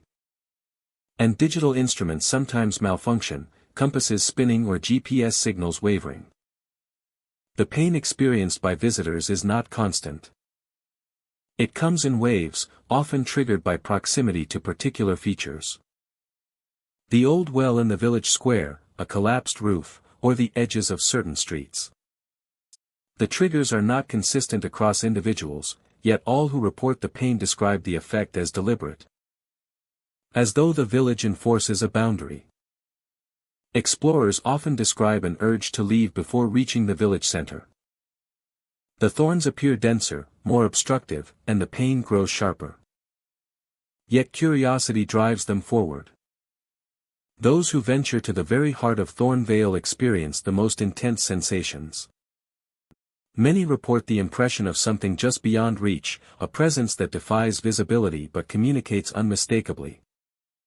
Attempts to record the experience with cameras or audio equipment rarely succeed. Devices malfunction or produce static. Digital sensors respond erratically. Data collected often fails to match subjective experience. This has led some researchers to speculate that Thornvale exists partly outside ordinary perception, altering both sensation and recording. The village is not entirely hostile. Explorers report that careful, slow movement and avoidance of sudden gestures reduces the intensity of pain. Observation without interference seems to ease passage. When visitors finally leave, the outside world feels altered. Light appears harsher, sounds sharper, and normal movement seems fast and careless compared to the deliberate, measured passage through Thornvale. The memory of pain lingers, subtle but persistent, like a pulse. No one has ever reported permanent injury. No one has successfully inhabited the village again. Thornvale remains sealed in its absence, a place where thorns enforce boundaries. And the missing villagers are remembered only through the forced resistance to intrusion. The village continues to exist, hidden and impenetrable, a testament to absence made real. Thornvale's silence, pain, and shifting paths endure as a warning and an invitation. Those who enter are tested, measured, and observed. Each crossing teaches that some places are alive not in the presence of people, but in the absence of what once was, holding memory in the sharpness of every thorn. Night Branch Hamlet once lay tucked between dense forests, a small cluster of homes surrounded by towering pines and oaks. The village appeared ordinary in daylight. Smoke rose from chimneys. Children played along narrow lanes. Paths led to wells and gardens. Yet even then, the air carried a subtle unease, as if the trees themselves watched, waiting. The branches moved, even without wind. Walkers passing through would pause, noticing limbs shifting gently, stretching and bending with no breeze to prompt them. Leaves rattled softly against each other, and shadows danced across cabins and fences. Some dismissed it as imagination, yet the movement persisted, rhythmic and deliberate. Winter arrived as usual, cloaking the hamlet in snow. Morning revealed rooftops dusted white. Chimneys exhaled wisps of smoke. Paths crunched beneath boots. Doors swung freely. Gardens lay untended. No sound of life remained. Animals wandered, confused and alone. By the end of the day, Night Branch Hamlet had vanished. Those who had lived there were gone. No tracks led away from the village itself. Belongings were left behind as if people had simply stepped inside and disappeared. The surrounding forest seemed undisturbed, yet the absence was palpable. The air felt thicker, quieter, charged with the kind of tension that presses into the chest. Snow covered the earth, and footprints began to appear. Fresh impressions traced across the hamlet, winding through empty streets and between abandoned homes. The shapes of the prints suggested human movement, yet no one remained to make them. They were too defined to be animal tracks, too deliberate to be the wind pressing branches to ground. They seemed to circle, overlap, and vanish suddenly into nothingness. Visitors walking through the village sensed the change immediately. The quiet was heavier than any forest can produce. Steps on the snow echoed in unnatural ways. Even the smallest crack of ice beneath a boot sounded amplified. People felt observed, though no one was present. The moving branches cast shadows that stretched unnaturally, sometimes appearing to lean toward the intruders. The footprints guided some and confused others. They sometimes led to cabins, then away again, looping around trees or stopping abruptly at open fields. The patterns repeated night after night. Travelers attempting to follow them reported that the tracks always returned to the village center, as if a force unseen wanted to keep them contained within a boundary. Branches continued their silent motion. Even in freezing stillness, limbs swayed, small twigs tapping against windows or walls. The rhythm of their movement felt intentional, almost like a heartbeat. Those who paused beneath the trees reported a sense of weight above them, a presence watching, neither hostile nor benign, simply aware. Some explorers returned to the site over weeks and months. They left disturbed. Each account described the same phenomena. Moving branches, vanishing villagers, footprints that did not belong to anyone present. Attempts to measure or photograph the movement yielded little. Cameras would blur when pointed at specific limbs. Sound recordings picked up faint rustling and creaking, yet nothing solid appeared. Winter nights were the most unsettling. Moonlight reflected off snow, casting everything in pale silver. Shadows elongated, stretching across rooftops and vacant streets. Footprints glowed faintly in the soft light, showing patterns before fading as if melting into the ground. The forest seemed to pulse in tandem, the rhythm of the moving branches coordinating with the path of the prints. Those who stayed overnight felt disorientation. Sleep arrived uninvited, deep and dreamlike, carrying visions of figures moving between homes. Shapes blurred at the edge of perception. Paths through the snow appeared and vanished, doors opened and closed silently. Waking brought scratches across arms or shoulders, shallow and unexplained, as if the forest had reached through the night. Yet no one ever encountered another person. The village remained empty. The trees continued their slow dance. Footprints traced circles and loops, repeating patterns nightly. Observers sensed continuity, as if the hamlet was replaying an event that had already occurred, trapped in an eternal winter. Attempts to investigate formally proved fruitless. Scientists and journalists visited, measuring and documenting, yet the phenomena defied conventional explanation. No evidence explained the moving branches or the phantom footprints. Equipment behaved erratically, readings fluctuated without reason. The village resisted understanding. Time itself seemed altered within Nightbranch Hamlet.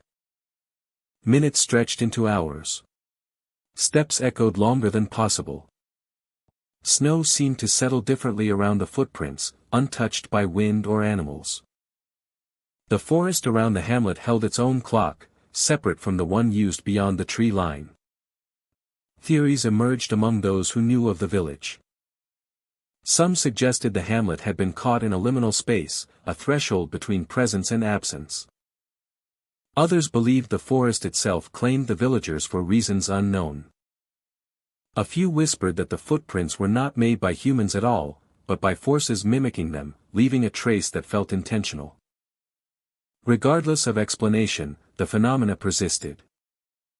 Visitors experienced the same cycle, moving branches, disappearing footprints, the oppressive quiet, the sense of being observed. Those who entered after winter rarely stayed long. Few returned a second night. Nightbranch Hamlet endures as a place apart. Its empty cabins, moving branches, and unexplained footprints create a landscape suspended between memory and reality. The snow covers the paths. The branches continue to move. And the hamlet waits in silence, observing every step, every intrusion, every visitor who dares to walk among the shadows of Nightbranch.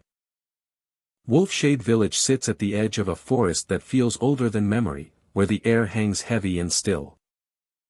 The village was once small but thriving, cottages built close together along winding paths, smoke drifting from chimneys, and the sounds of life filling the evening air.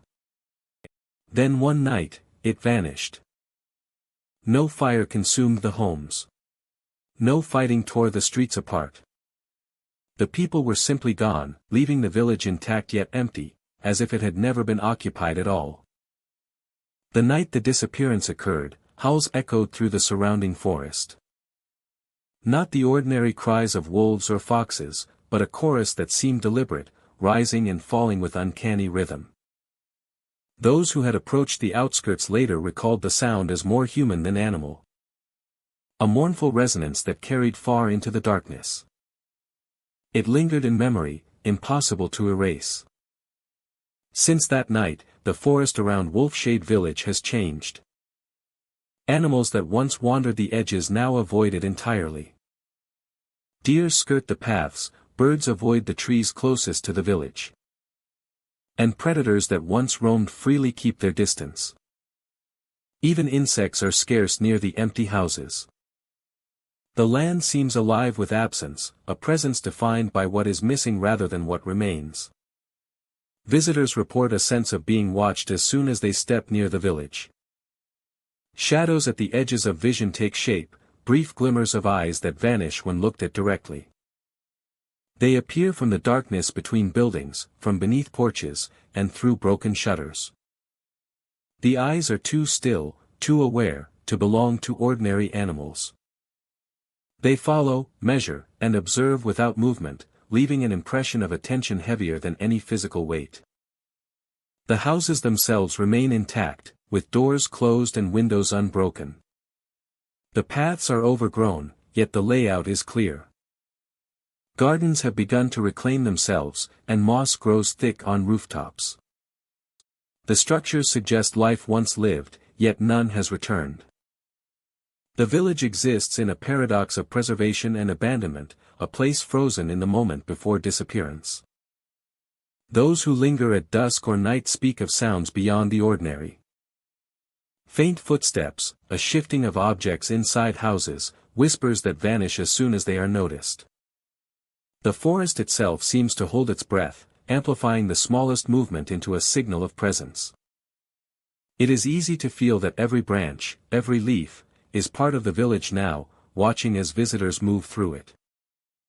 Some explorers have attempted to spend the night, driven by curiosity or disbelief. The air grows colder and heavier as darkness deepens. A pressure settles in the chest and head, subtle at first, then almost overwhelming. The feeling of being observed becomes acute. Shadows lengthen and shift, and the eyes at the edges of vision appear more frequently. Even those prepared for unusual conditions are unsettled. Electronic equipment often malfunctions. Cameras record nothing unusual, yet the sensation of being watched persists. Time itself feels altered, as if minutes stretch and compress unpredictably.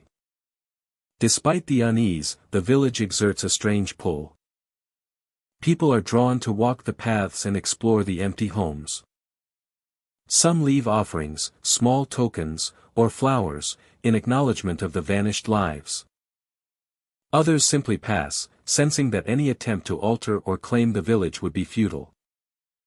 The air is saturated with memory, too dense for intrusion. Local legend has grown around Wolfshade Village. Stories speak of a night when humans disappeared. And the forest claimed the village as its own. The howls that marked the event are said to echo through the trees on certain nights. A warning or a remembrance. Travelers are advised to respect the boundaries and avoid wandering alone after dark. The village is both feared and revered. It is studied, photographed, and written about, yet its secrets remain intact. No account has fully explained the disappearances.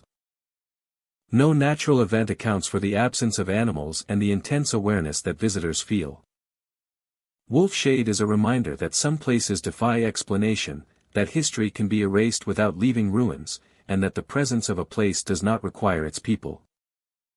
By day, the village appears serene. Sunlight illuminates the rooftops and gardens, and shadows retreat to corners. Yet even in daylight, visitors report fleeting glimpses of eyes, brief whispers, and the persistent sensation of observation. The village is quiet, but it is never empty in awareness. Nightfall amplifies everything. The forest edges darken. Howls resurface in the distance, distant yet precise, punctuating the silence. The eyes become more apparent, sometimes clustered at the edges of paths, watching travelers move between buildings. Visitors sense that the village remembers, measuring each step, each pause. Wolfshade Village remains a mystery preserved in place and time. The structures endure, the forest grows. And the emptiness persists. Animals avoid it. Visitors feel it. And the echoes of the night when the villagers vanished continue to resonate. It is a place that exists between presence and absence, observation and invisibility, life and memory. To enter Wolfshade is to step into a story that has no resolution, a space where the forest and the village act together. It is a settlement defined not by the people who once lived there, but by the absence they left, by the forest that claimed it, and by the unseen eyes that measure all who wander within its boundaries. And in that quiet, that weight of observation, Wolfshade Village continues to exist, watching from darkness as it has for decades, a settlement suspended between the known and the unknowable. Root-bound settlement sits deep within a forest where the trees have grown unchecked for decades. Paths that once guided villagers are now overgrown. And sunlight filters through dense foliage in fractured patterns that shift constantly with the wind. The settlement feels smaller and larger at once. As if the forest itself has swallowed portions of it and returned them in strange proportions. Inside the homes, roots break through floors and walls. Wooden beams are split, plaster cracked, and floorboards lift in gentle arcs, yet the structures remain standing. Walls that were once smooth now pulse with the movement of living growth. The villagers vanished during a festival. No one knows precisely why. One year, the drums played and laughter echoed through the forest. The next, the streets and homes were empty. Tables remained set, decorations hung in careful arcs, and fire pits still held cold ash. The departure was sudden, leaving no trace of struggle, no hurried exits. Those who visit report feeling the festival linger. Even in silence, there is a rhythm. The air carries a subtle vibration, like the distant echo of drums. The effect is disorienting. Rooms appear both larger and smaller than expected. Corridors twist in ways that seem impossible. Shadows stretch differently under the fractured light. And corners appear to shift when looked at indirectly. Roots add to the distortion, turning floors into uneven planes and walls into labyrinths. The forest has not only reclaimed the settlement, but transformed it. Trees have grown into doorways, windows, and staircases. Moss and lichen cover the surfaces of homes, softening edges and filling gaps. Roots move through the earth beneath foundations, lifting stones and shaping the land. Visitors report other signs of life. A window may rattle without wind. A floorboard may creak where no one walks. The air sometimes carries the faint scent of smoke from fires long cold. Shadows stretch in impossible directions. And always, beneath these subtle movements, the drumming continues, irregular and hypnotic. The sound is never loud enough to startle. It is never close enough to locate. It is felt more than heard, a vibration through the bones and chest, pulsing in time with an unseen rhythm. Those who pause can sense it more strongly. The longer the visitor waits, the more the pattern asserts itself. Some describe seeing movement among the trees. Figures appear at the edges of vision, indistinct and fleeting, standing among the roots and trunks. They do not step forward. They do not retreat.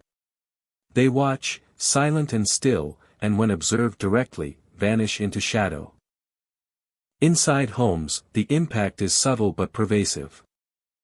Tables are dusted lightly, chairs remain upright, but the sense of anticipation hangs in the air. Decorations from the festival sway faintly, as if moved by a presence unseen. The wind is absent, yet fabrics flutter. Visitors feel watched even when no one is present. The forest seems to pulse with the life of those who once lived there.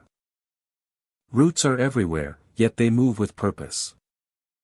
They lift floors, press against walls, and bend ceilings, yet the village remains intact. It is as if the trees are both guardians and observers, holding the settlement in a delicate balance between ruin and preservation. Night amplifies the strange sensation. Drumming grows clearer.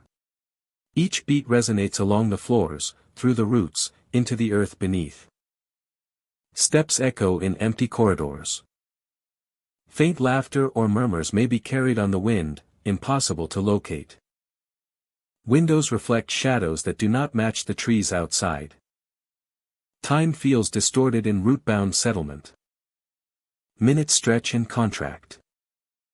Visitors may arrive in afternoon light only to find themselves emerging into twilight hours with no sense of passage. Clocks do not function reliably. Watches stop, then start again. The world outside seems both near and impossibly distant. Despite the unsettling presence, the village is intact. Homes are unlocked. Belongings remain arranged as if waiting for return.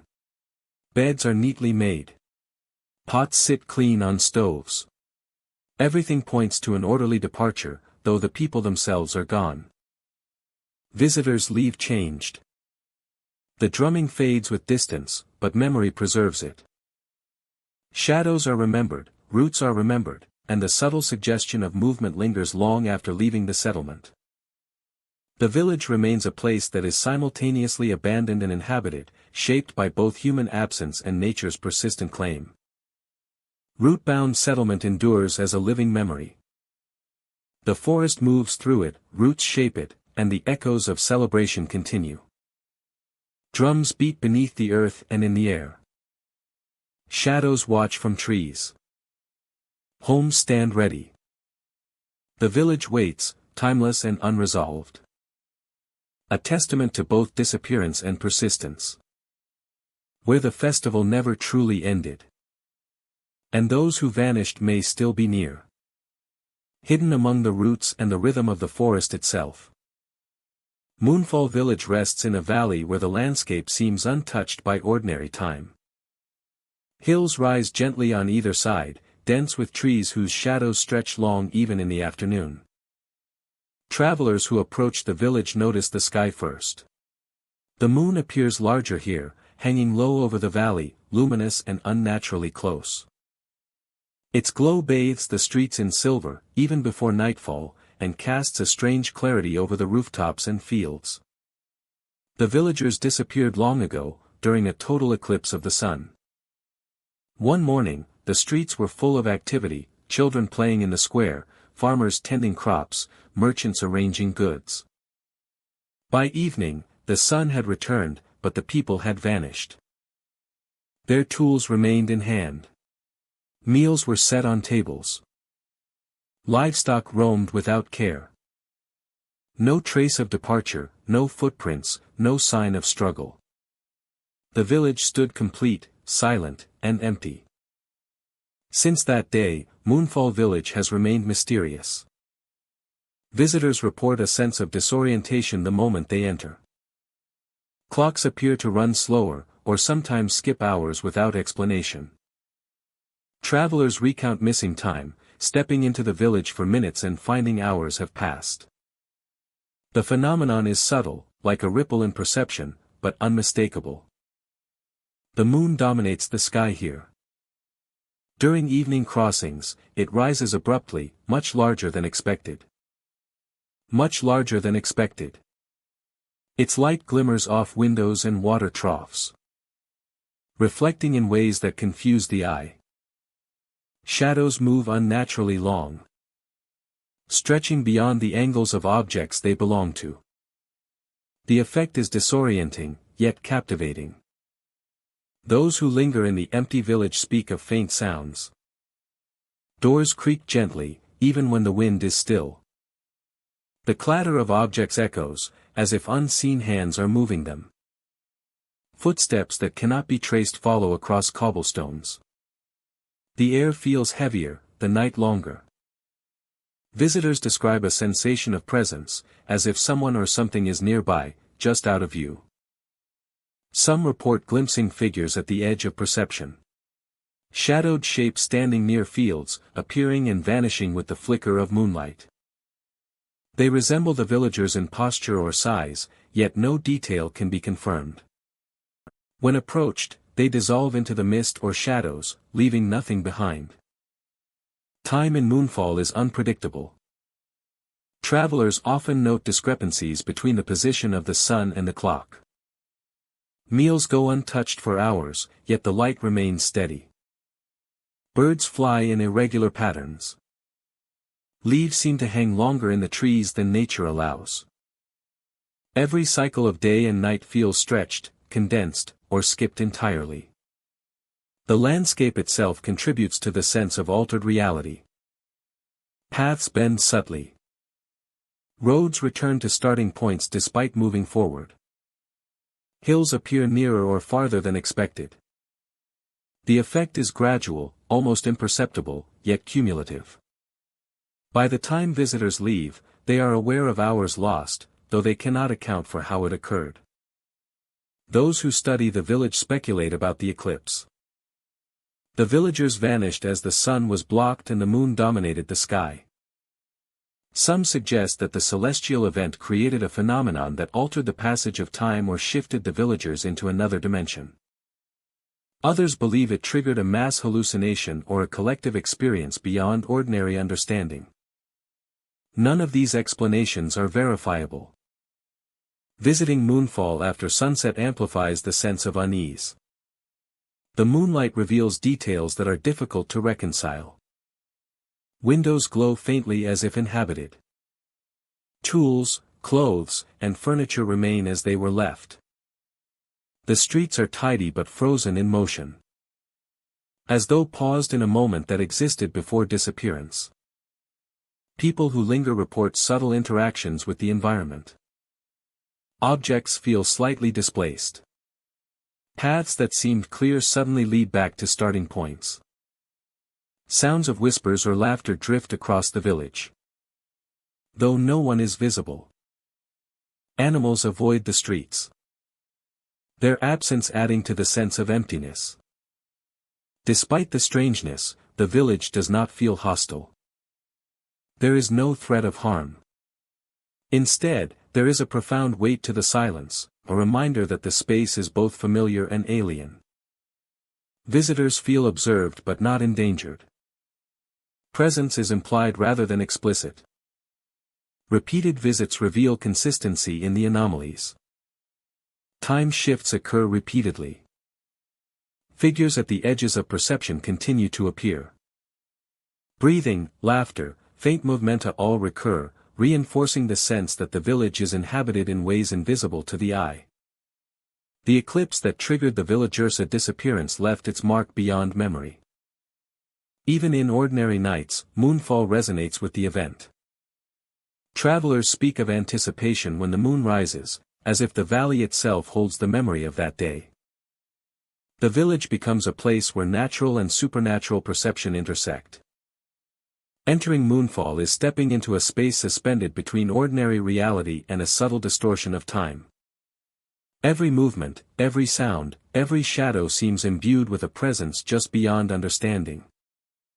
The village remembers those who vanished and continues to echo their existence in light, shadow, and perception.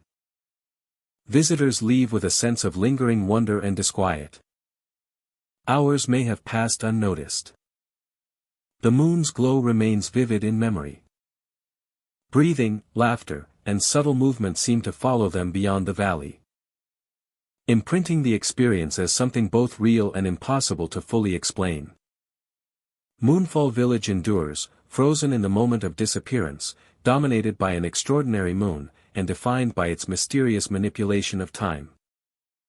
Those who approach find themselves caught between curiosity and caution, aware that the village holds secrets that remain just beyond perception, waiting for each next eclipse to recall the past, the missing, and the unknowable. Bleak Grove sits in a valley where the trees grow thick and twisted, their trunks leaning inward like the ribs of some great, slumbering creature. Sunlight struggles to reach the forest floor. Shadows stretch unnaturally, and every movement feels magnified against the stillness. Even the wind seems cautious, bending branches without sound, as if aware of unseen eyes. Long ago, villagers lived within this forest. They tended gardens, walked narrow lanes, and listened to the river winding between the trees.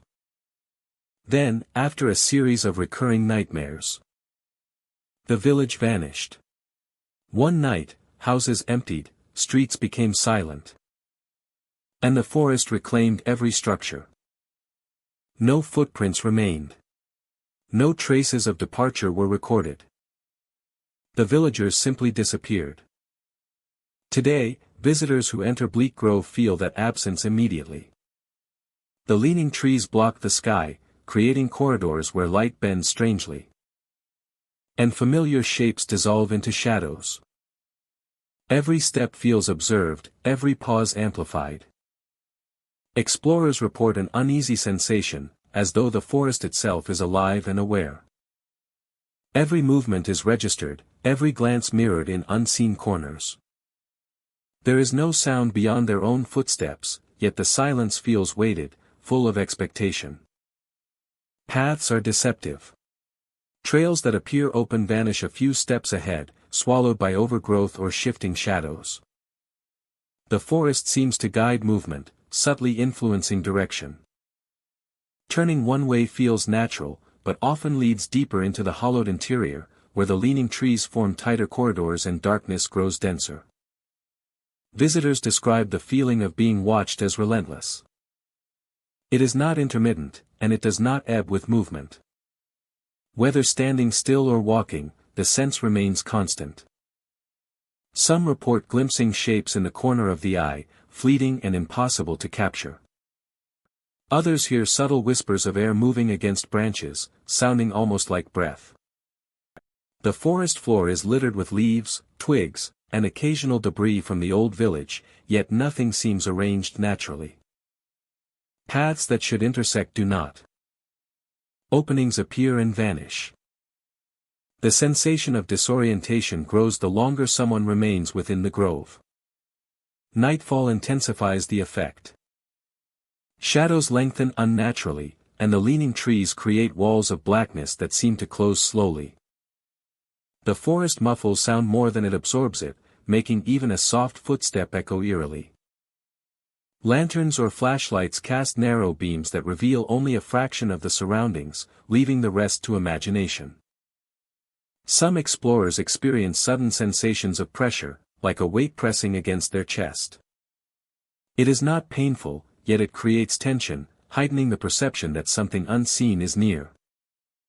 The feeling coincides with the glimpsing of movement in the periphery, shapes that vanish when looked at directly. The forest has its own rhythm. Even those who walk quickly find their pace disrupted by the terrain and the sensation of observation. The grove seems to test the mind as much as the body. Visitors also report unusual auditory phenomena. Whispers appear to echo thoughts, short phrases, or concerns forming faintly within the still air. Some dismiss them as imagination or fatigue, yet multiple accounts match closely in content and timing. Physical interaction with the environment does not alter the experience. The leaning trees themselves appear unchanged, unyielding, their posture deliberate, as if designed to constrict vision and heighten attention. Despite the tension, the forest is not overtly hostile. It allows passage, though it guides the traveler slowly, methodically, toward deeper regions. Some explorers choose to retreat before reaching the grove's center, feeling the weight of unseen eyes increasing.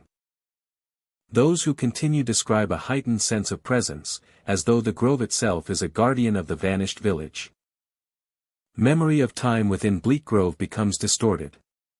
Minutes stretch into hours, only to collapse suddenly. Returning to familiar points outside the forest can take longer than anticipated, as paths loop back or vanish entirely. Compass bearings and maps are often unreliable. The forest communicates through atmosphere, rhythm, and subtle perception rather than speech or movement. Visitors leave with an acute awareness that the village once existed here, yet the grove has erased every trace of it. Bleak Grove endures as a place of quiet vigilance. The leaning trees, the twisting paths, and the oppressive silence form a boundary around absence. Explorers who enter are observed, tested, and shaped by the Forsta's presence. The vanished villagers remain part of the landscape, remembered only in the weight of observation and the uncanny stillness that follows every visitor. The grove is alive with memory, perception, and subtle guidance. It challenges rational understanding, relying on tension, disorientation, and the feeling of being constantly watched. Those who return recount experiences that are vivid and persistent, stories shaped by both fear and fascination. Bleak Grove is a forest where the past is never absent. Every leaning tree, every shadowed lane, and every pause in movement reinforces the sense that something remains behind, vigilant and unyielding. Visitors emerge forever changed, carrying with them the weight of unseen eyes and the memory of a village that disappeared without a trace. Hearthpine Town once sat at the edge of a dense forest, nestled among hills that caught the first light of morning and the last glow of dusk. Children's laughter echoed through narrow streets. Dogs padded along cobblestone lanes. Life appeared ordinary, warm, and sustained by simple routines. Then, one morning, the village was gone. Homes remained standing, roofs intact, windows framed with curtains that swayed faintly in the wind. Hearths were still built with care, and yet no smoke rose. Doors were ajar as if residents had stepped out for a moment and never returned. No footprints led away. No wagon tracks marred the road. Inside the cottages, fires still appeared lit. Flames danced gently in hearths where no one tended them. The warmth lingered even when the windows were open.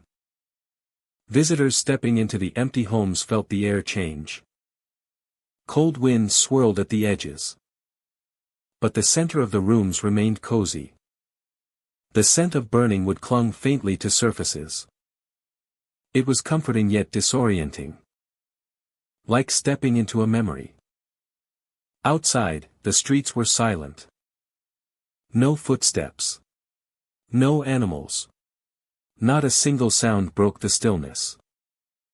The wind whispered through the trees and rattled shutters. But otherwise, the village held its quiet. Cobblestones glistened with morning dew, and yet there was no one to disturb them.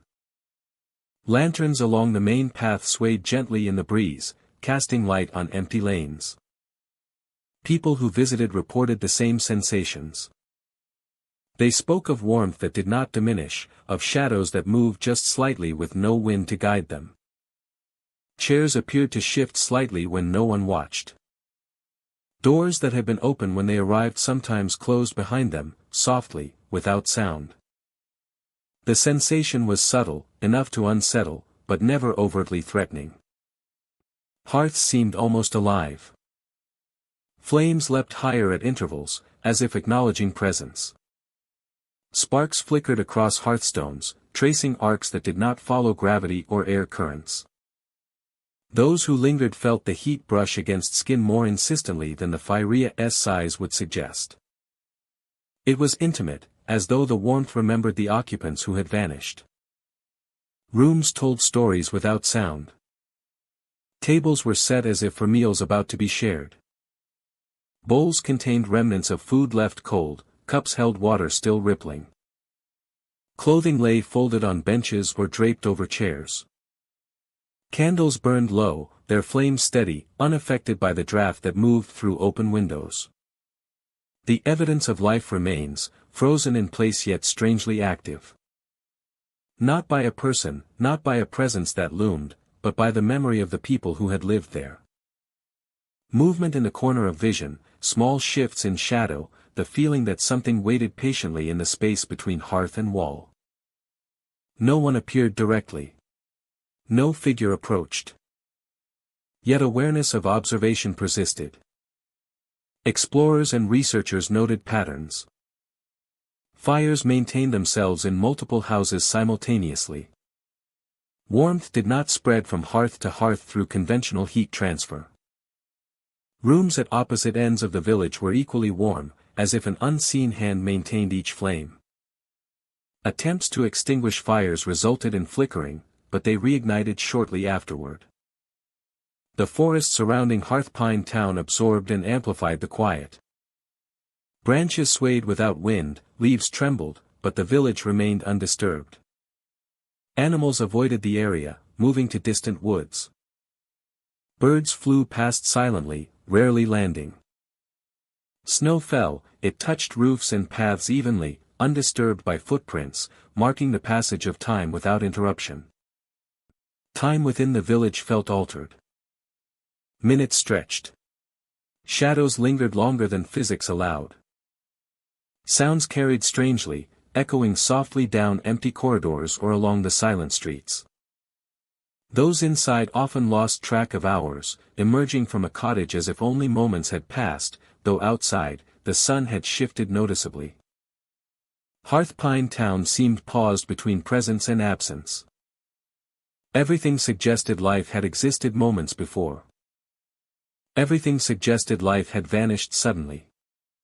It was a village caught between memory and reality, where warmth and structure remained, and the people were nowhere to be found. Those who lingered reported physical effects. Skin felt prickled by unseen energy. The heat from fires seemed to breathe along with the visitor's own respiration. Subtle pressure against backs or shoulders was noted, as if unseen figures brushed past lightly. The phenomenon endured across decades. Hearths remain lit to this day. Visitors continue to report the same experiences. Warmth, shadows, faint movements, and the quiet presence of a village that vanished without explanation. Scientific investigations have yielded little. Cameras and sensors sometimes record nothing unusual, capturing only empty rooms and steady fires. Hearthpine Town is a study in absence and memory. It preserves the imprint of life as if the villagers never left. The hearths maintain warmth. The furniture maintains order. The quiet holds intent. Visitors feel the town's story in a way that is tangible, intimate, and impossible to ignore. Walking through the streets, stepping into the cottages, one senses the lives that once moved here. Fires burn. Warmth lingers. Silence speaks. Hearthpine Town remains present in the space, even without people, a reminder that memory and presence are not always measured by the living. Black Fern Crossing lies in a remote region where the fields stretch endlessly, ferns rising in endless waves that sway gently in the wind. The green is deep and almost uniform, interrupted only by small patches of darker earth and occasional weathered paths. From a distance, the fields appear calm, inviting, even tranquil. Up close, they are unsettling, as if the land itself watches and waits. The villagers who once lived near the crossing spoke of strange sounds long before anything disappeared. From beneath the ferns, faint voices would rise, whispering unintelligible words. People described them as soft, drawn out, and impossible to locate. Some claimed they were warnings. Others believed the soil itself was speaking, carrying messages from far below the surface. Those who investigated the voices often returned shaken. They would describe the sensation of the ground shifting slightly under their feet, as if it were breathing. And the ferns moved in subtle waves, not entirely explained by the wind. And the whispering seemed to follow them as they walked. No instruments could detect anything unusual. The sound existed for those present alone, personal and immediate. Then the villagers vanished. One by one, they disappeared without struggle, without evidence of violence. Their homes remained intact, belongings untouched. Meals sat where they had been prepared.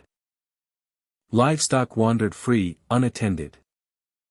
Trails that had been walked daily became empty, marked only by faint impressions in the soft soil. No records explain where they went or why. The fields swallowed their presence as effortlessly as they did the morning mist. Travelers now report visiting the area and feeling a weight in the air. The pressure is subtle at first, felt behind the eyes and in the chest. It is as though the land itself asserts authority over those who enter, reminding them that they are intruders. Hands sometimes rise from the soil. Those who linger or pause for too long report seeing the tips of fingers pushing through the dark earth between ferns. They are small, delicate, and strangely human in proportion, emerging slowly and vanishing before being fully visible. Some witnesses describe the feeling of being brushed lightly by something moving beneath the soil, though nothing breaks the surface completely. The phenomenon is unpredictable. Hands appear in clusters or alone, sometimes near paths, sometimes deep within the thickest ferns. There is no pattern. Observers feel compelled to move, sensing that lingering too long invites attention. The hands are never violent, yet their presence carries a warning that is impossible to name. The field itself seems alive with memory. Each rustle of fern leaves, each faint vibration underfoot, carries weight. The whispering that once drove the villagers into silence continues sporadically for those brave enough to enter. Some claim the voices call them by name, though the soil should not know it. Others hear commands or pleas, always soft, always fleeting. Animals avoid the crossing. Birds fly overhead, never settling among the ferns. Deer skirt the edges. Even insects are sparse in certain patches, as if the area repels ordinary life.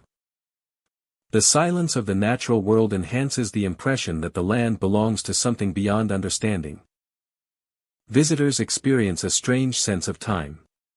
Minutes stretch longer than they should. Shadows lengthen unnaturally. The wind whispers inconsistently, carrying sounds that seem to belong elsewhere. Those who explore report feeling both observed and alone, a paradox that heightens tension with every step. Some have attempted to mark areas where hands or voices appear. Small sticks or flags vanish overnight. Paths once traced for exploration are overgrown by the ferns faster than expected, suggesting a conscious reclaiming of space. No human intervention accounts for the rapid regrowth or disappearance of markers. Despite the danger, black fern crossing draws curiosity. Researchers, adventurers, and those seeking the unexplained enter the fields, guided by maps and experience. They leave with accounts of whispering soil, fleeting hands, and the persistent pressure that follows them from clearing to clearing. The area is both feared and revered. A place where normal rules do not fully apply. Where perception bends under unseen influence. And where the memory of vanished villagers lingers in the earth itself. The fields exist as a liminal space. Alive with traces of those who disappeared. And warnings for those who remain. Even on the brightest days, the ferns seem to move with intent, shadows pooling unnaturally between the stems. Visitors report feeling eyes upon them, unseen but undeniable, watching from the depths of the soil and undergrowth. Every rustle, every faint scent, every shift in the wind seems deliberate, as if the field itself observes and remembers. Black Fern Crossing is a place where history and mystery intersect. The vanished villagers, the whispered voices, and the hands emerging from the soil form a continuum of presence within absence. The land is alive with memory. And each step taken within it reinforces the knowledge that some places carry the weight of their own stories. Beyond explanation, beyond escape, and beyond time itself. To enter the ferns is to acknowledge the invisible. To feel the soil breathe. To sense that the disappearance of life can leave echoes more powerful than the living. Black Fern Crossing continues to exist, stretching endlessly. Holding its secrets. And reminding all who enter that some places do not release what they have claimed. Deepwood Lastlight lies at the heart of a dense, unbroken forest, where sunlight barely reaches the forest floor.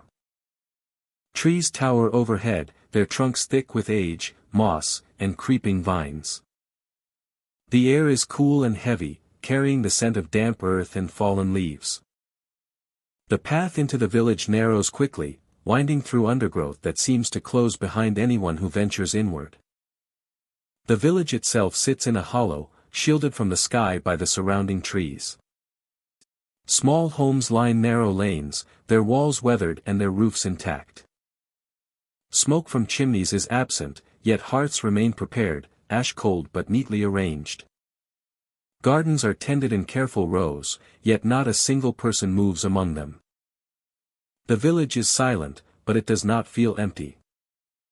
It vanished at dawn. Those who enter after the first light of morning sense the emptiness as unnatural. Doors stand open, chairs pushed slightly back as if someone stepped away only moments ago. The air holds a faint warmth, like lingering breath. Nothing appears disturbed, yet the absence of villagers is palpable, a hollow tension that presses against anyone who walks the lanes. Visitors report seeing figures between the trees. From the edge of the clearing, people appear to walk slowly through the shadows. Their movements are deliberate, steady, and calm. No one turns to look back. No faces are visible, only outlines and silhouettes moving deeper into the forest. Yet the impression of watching lingers in the air. The forest itself seems alive with memory. Every step along the village paths carries echoes of the vanished population. Floorboards creak underfoot as if responding to the weight of invisible presence. Leaves rustle with whispers that are not wind. Shadows shift subtly, giving the sense of being followed or observed, though nothing is ever fully seen. Time feels altered in Deepwood Lastlight. Morning can stretch into what feels like afternoon, and yet the sun remains low. Watches may stop, only to resume when visitors leave the village. The rhythm of life outside seems paused here, held by the forest itself. Silence has weight, and every sound is amplified in the hollows between the houses and trees. The village preserves traces of normal life. Tables are set simply, pots arranged on stoves, doors slightly ajar. Sounds are faint, but disorienting. Footsteps echo along pathways, though no one walks there. Doors close softly behind imagined visitors. Occasionally, a distant laugh or the faint sound of conversation drifts from between the trees, never close enough to locate or identify. These impressions unsettle more than they frighten. They create a sense that the village is in transition, somewhere between presence and disappearance. The air carries an unusual stillness. No wind moves across the village square. Branches remain motionless in the morning light. Water in small wells lies mirror-smooth, reflecting the sky and trees perfectly. Yet beneath the calm, visitors sometimes hear ripples, tiny splashes, subtle and inexplicable, as if the forest itself responds to the absent villagers. Paths out of the village are easy to lose. Narrow lanes twist in ways that seem unnatural. Familiar markers appear in different locations, disorienting travelers. Visitors often feel the trees themselves shift, guiding them deeper into the forest, away from the village and into shadowed hollows. The presence of the vanished villagers is persistent. Silhouettes between the trees, the echoes of movement, the careful arrangement of possessionanza all suggest a population that is both gone and still watching. Visitors describe the feeling of eyes on them even when no one can be seen. The forest seems attuned to observation, preserving the memory of life that has departed. Evening brings a subtle change. Light fades and shadows deepen. The air grows cooler. The silhouettes appear more distinctly, clearer than at dawn, moving deliberately through the undergrowth. Their motion is steady, unhurried, and they remain on paths that lead further into the forest rather than returning to the village. Houses remain intact, beds neatly made, hearths prepared. The forest guards the hollow and the paths. Silhouettes walk between trees, never turning back, carrying the impression of a population that has left its homes but not its watch over the village. Those who leave carry the image with them. The air, the shadows, the faint sounds of movementa all linger long after leaving the forest's edge. Visitors cannot shake the feeling of being observed, of crossing paths with something that is not fully present. Deepwood Lastlight is a village frozen between what was and what remains. The forest holds the memory of its people. The paths, the houses, and the trees preserve the echoes of daily life. The silhouettes walking between the trees at dawn are reminders that disappearance does not erase presence, and that even in absence, something watches, waits, and continues through the quiet corridors of forest and village alike. Forests remember footsteps. They remember voices. And sometimes, they remember people. These villages did not simply disappear. They were taken, erased, or absorbed by something older than fear. Thank you for walking these haunted forest paths with me tonight. If you ever find yourself deep in the woods and feel watched, listen carefully. The forest may be deciding whether you belong there. Would you dare to camp near one of these vanished villages, or would you leave before nightfall? Rest well, my friend. Until our next journey into the darkness.